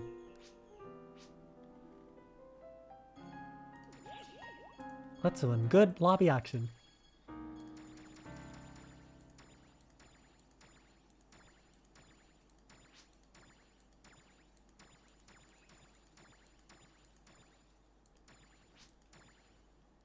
Yo, this is awesome!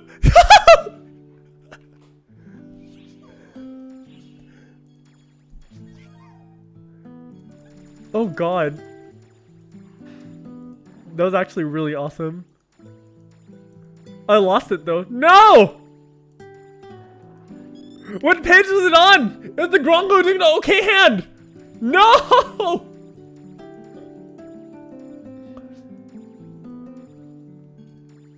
Did I accidentally press delete? Oh no!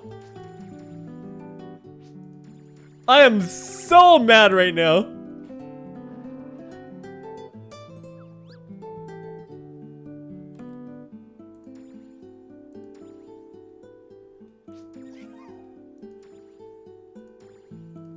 No!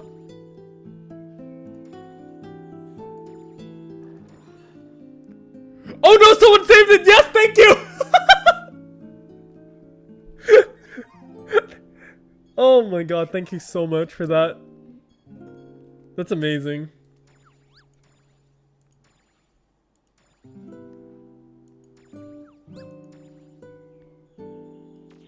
You guys have really cool symbols, by the way. Oh yeah! One more thing.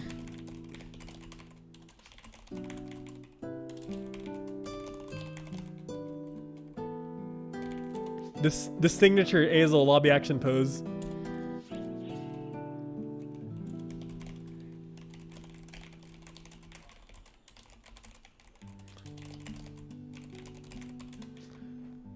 If you guys ever played me at all, and or have you ever seen some old streams or anything of the sort,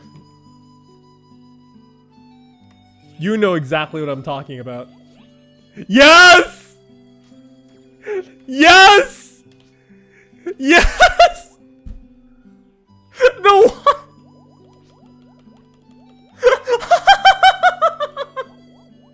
This is the best thing ever! Yo. I have to give all you guys this right now. The lobby action is lobby action from the fun points, by the way. Literally that. Yes! Please!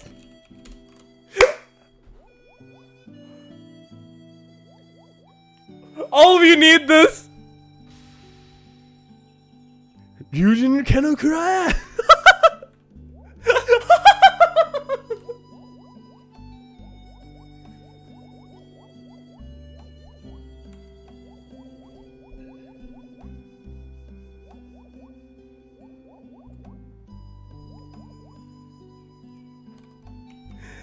Oh man. Do you buy it for the fun point? No, but it should be really cheap. They actually gave it out for free for like a lot of the parts too.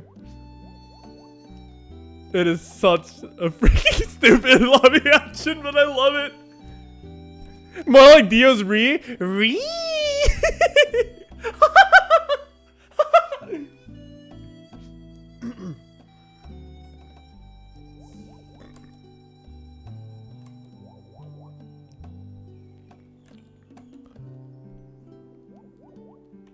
I love all of you guys so much.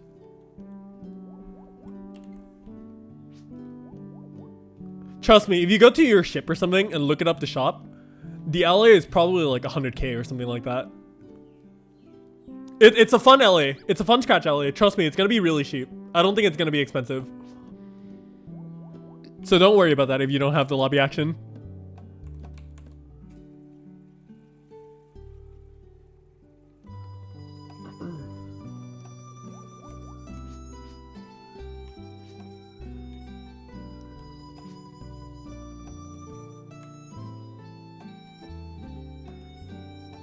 Well, since I'm here anyways, let me... Yes. Yes. Yes. Yes. And of course, yes. The biggest yes for everyone. Even though the shared ship friendship doesn't really matter at all, I'm just gonna say yes to everyone anyways. Thank you for the spinning top LA, by the way. That's crazy.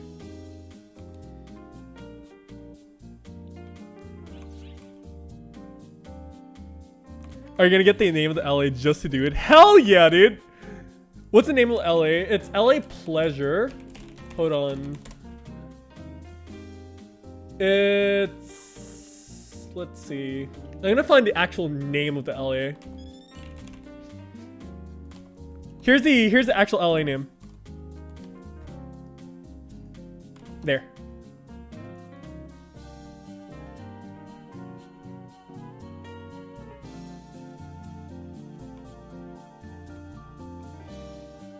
Yeah, I would love to get the spinning top alley as well. I would love to.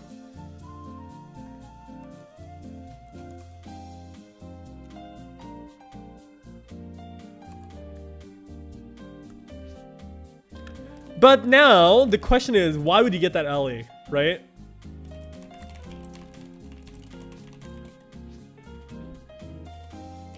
Cause why? Yes! That's literally it.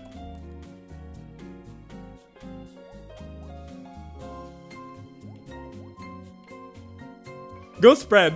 Go spread that. Literally just go spread the alley. I don't care. Spread it everywhere.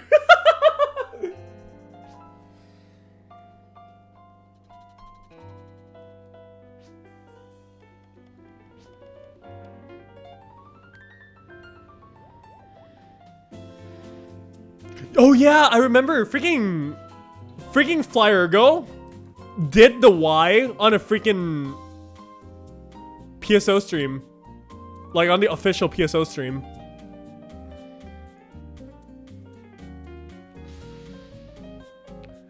Sex is a sensation caused by temptation when a man puts a location inside a woman's destination. Oh god. Oh god. Oh god. You guys are crazy, you know that?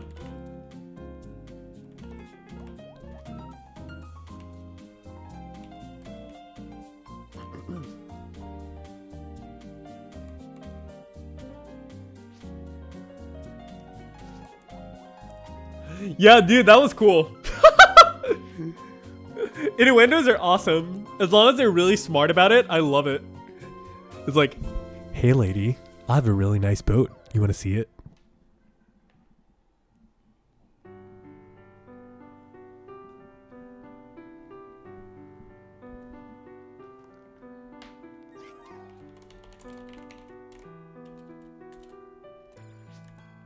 I'm gonna say, y'all's crazy.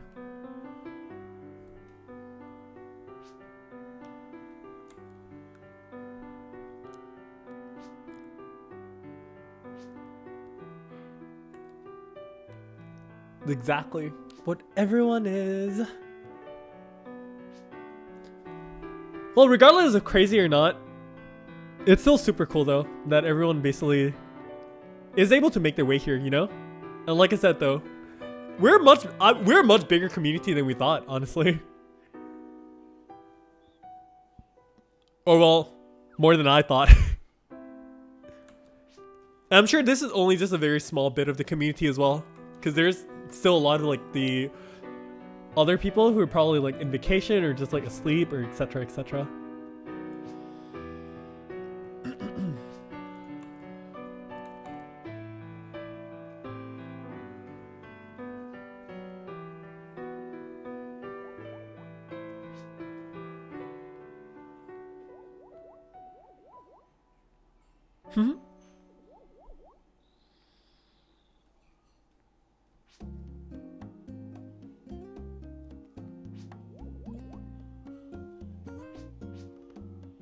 What's up?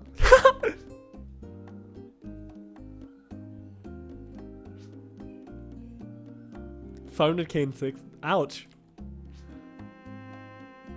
But yeah, it's still pretty cheap compared to a lot of lobby actions.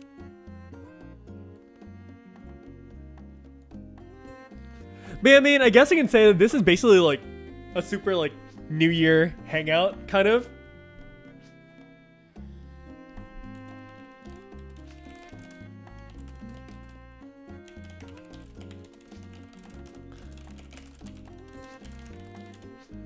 I'm sure it'll be back. No worries about it at all. Johnny Bravo. Oh God!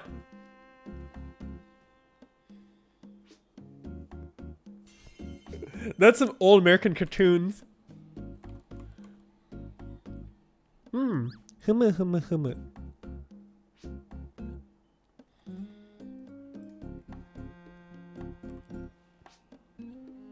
It's really old, yeah?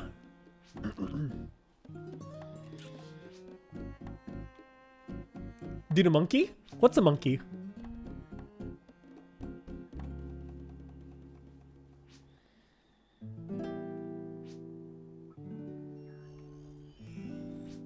I have no idea what's a monkey, but sure. Actually, it's such a cool cast. That's some really nice colorations.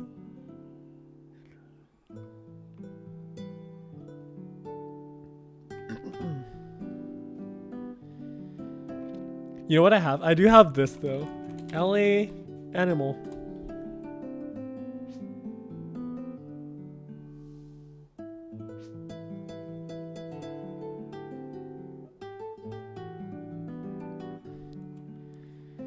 To be honest, yeah, I know. I thought the stream was over too, but it's not. So.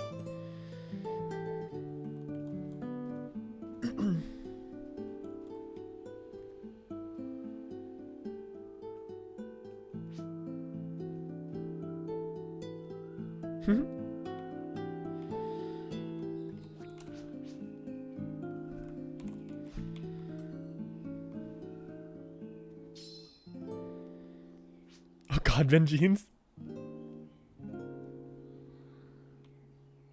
I see exactly what you're trying to do there. I think we single-handedly populated the battle lobby. You're probably not wrong. Yeah.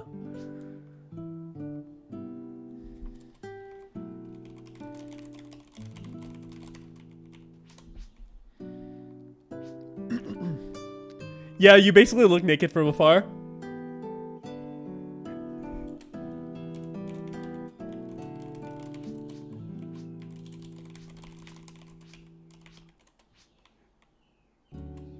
Freaking in before everyone gets banned, if Sega freaking like demonetized. Oh no! Guess what? I never monetized to begin with.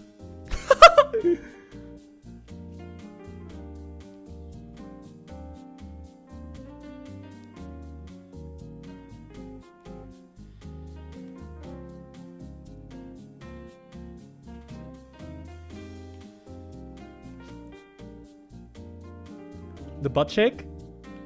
Butt shake. Shake butt. Hey!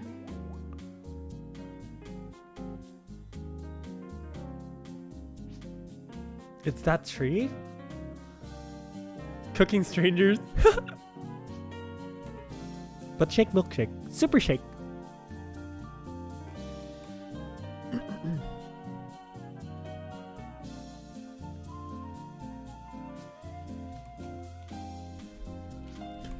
Yeah, there's gonna be so much meme potential. Everyone's literally just gonna import like meme pictures and put it in the symbol art converter or something like that.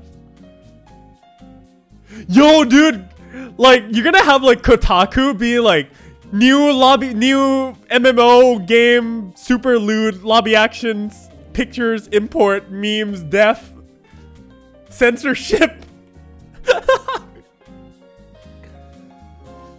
Well, I mean, in that logic, right? Isn't literally like every block literally is gonna be block 7 by default?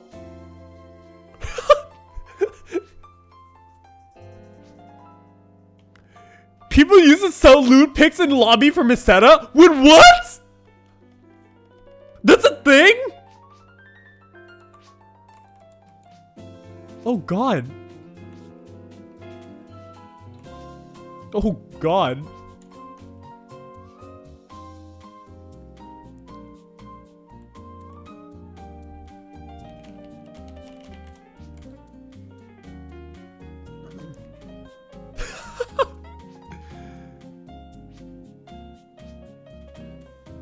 Yeah, it's gonna be crazy. Take essays. Yeah, not here. Definitely not here. Any version. No boob slider, no butt slider, no height slider to prevent lollies from being made. Yo, all the. Oh god. Yeah, it's gonna be crazy. I have so many comments right now, but I think I'll probably retract a lot of things from being said.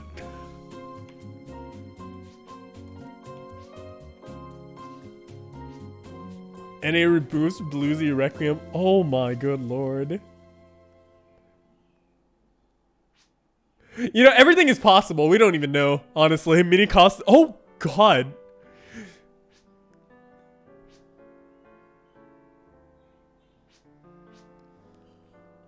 No topless costumes for males? Yo, that's like the best part of the male costumes though.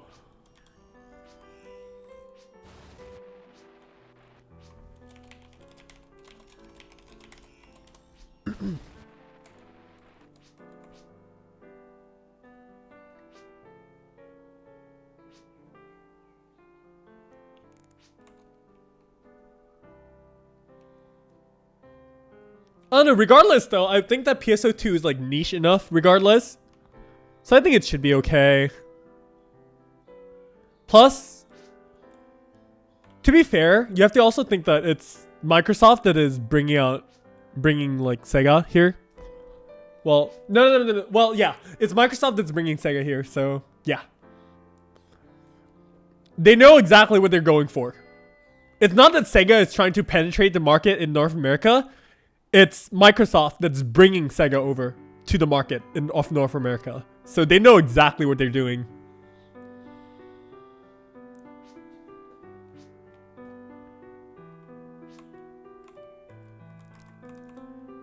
Now here's the fun part. Freaking, okay, no hate for EA or anything, but imagine if PSO2 was owned by EA, right? Yo guys, you want to see your animations? You gotta pay microtransactions.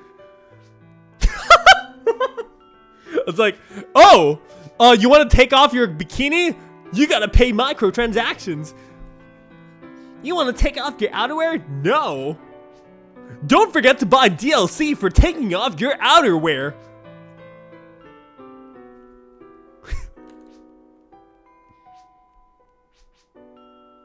That'd be funny. Pay 100 AC to change outfits? Oh no!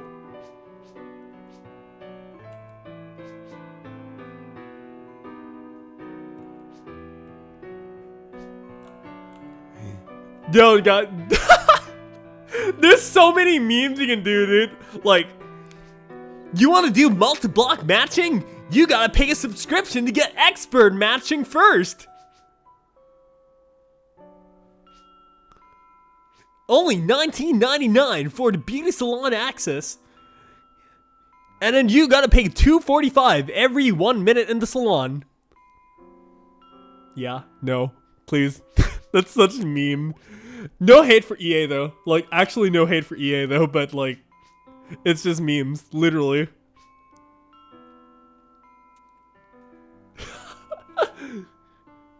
Pay 10 to see other players in the lobby. Oh god. Oh god. Automatic logout, that's fine. Yeah, you can just close the window.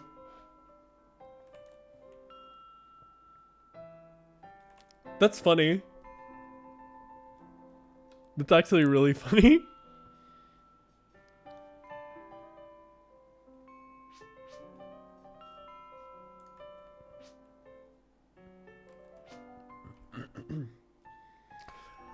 So one of my friends who's in Japan right now just sent me a picture of this like ramen shop or something that literally has the icon, the shop logo, right?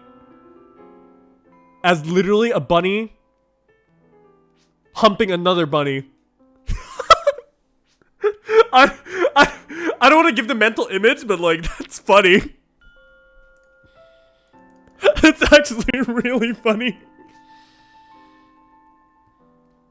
Oh god. Why is that a thing?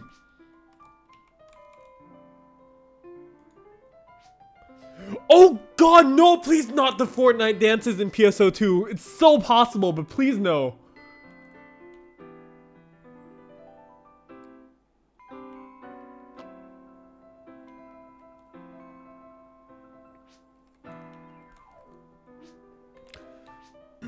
You know, I had this conversation with some other people, and they're like, next year is gonna be just a crazy year.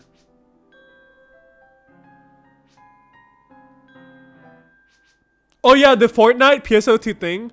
If I recall correctly, it was one of my teammates actually did that. And they just like, yo, what if this was a thing? Did you guys actually believe that for a second?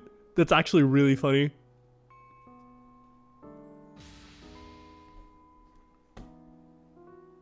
There's so many people here that some people's models and stuff aren't even loading anymore. Ouch.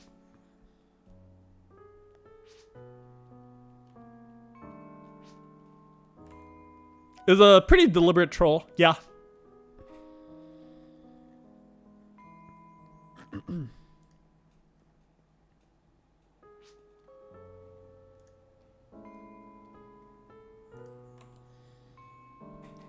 I'd love to have some spicy cheese, yeah.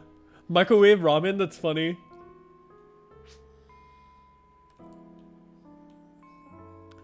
I'm currently eating a jelly-filled donut.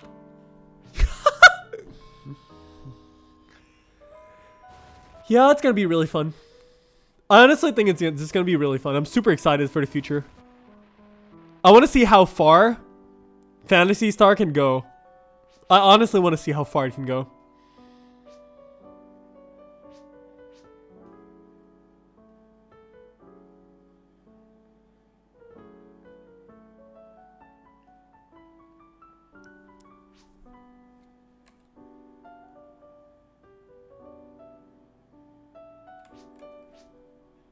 Be super, super cool.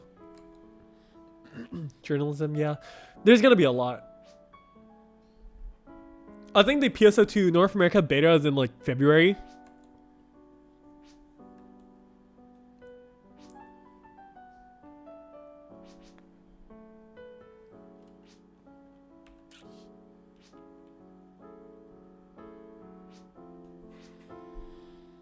Imagine the popular streamers play this game for the first time. Yeah, that's gonna... And the thing is, like, that's true as well. We don't even know if it's gonna, like, be a big thing in the West. But, you know, as long as it's there, it's there. And then people won't really say no to free games to begin with. Unless I literally make a video and then it blows up, right? Say, if I make a video that literally, like, talks about, like, PSO2 being free to play and stuff like that. Yeah, that's gonna be cool. Maybe. There's a lot of videos I do have planned, and we'll see how it goes. There's gonna be a lot of things that we have to do, yeah.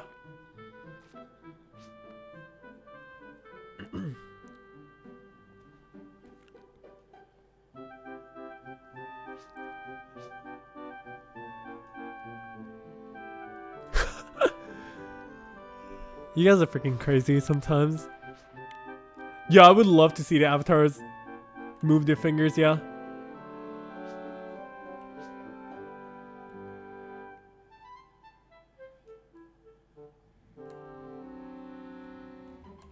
We're all part of history at this point, to be honest.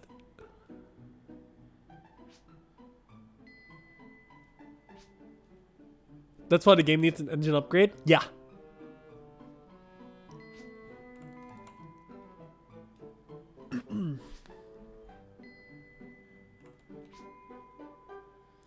Today's stream is sponsored by Phantasy Star Online 2. Check out this new free MMORPG that has over 6 million players. Oh yeah!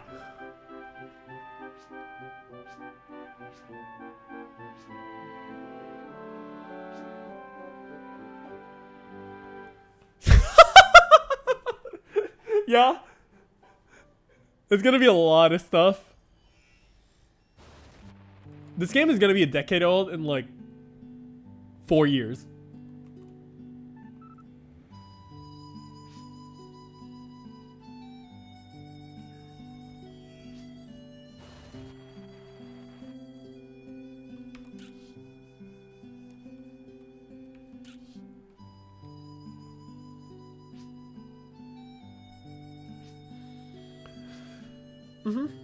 Yep. Yeah, that sounds about right, actually. I think I should probably be ending the stream soon too, only because I have food to eat as well. I haven't even made food yet. But yeah, everyone, thank you so much for dropping by. It's been a crazy experience. I'm still probably gonna hang out for a bit in the share chips and stuff, but I'll probably be like popping out as well. But yeah, don't forget to join the Discord as well, just so we can just hang out more if you guys want to. But don't forget, I'm just gonna reiterate this again, but my request for all of you in 2020 is honestly just be nice to everyone, you know? Just be super nice and then open up with open arms to basically all the PSO2 2020 players that are going to be coming in. We are a big community now, and we're going to be a big base, a big pillar for everyone to really come in, because we love this game. We're here because we literally just love this game, you know? And then it's gonna be great if we can make other people enjoy the game as much as we do.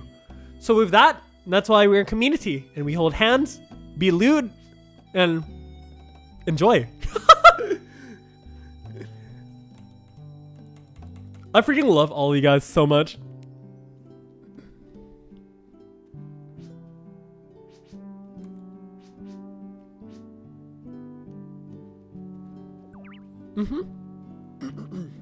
But yeah, I'll be hanging out here for a bit more, so I'll see you guys all around. Join the Discord and let's hang out, right? Discord link is exactly in the description of the video below, so please do that if you haven't already.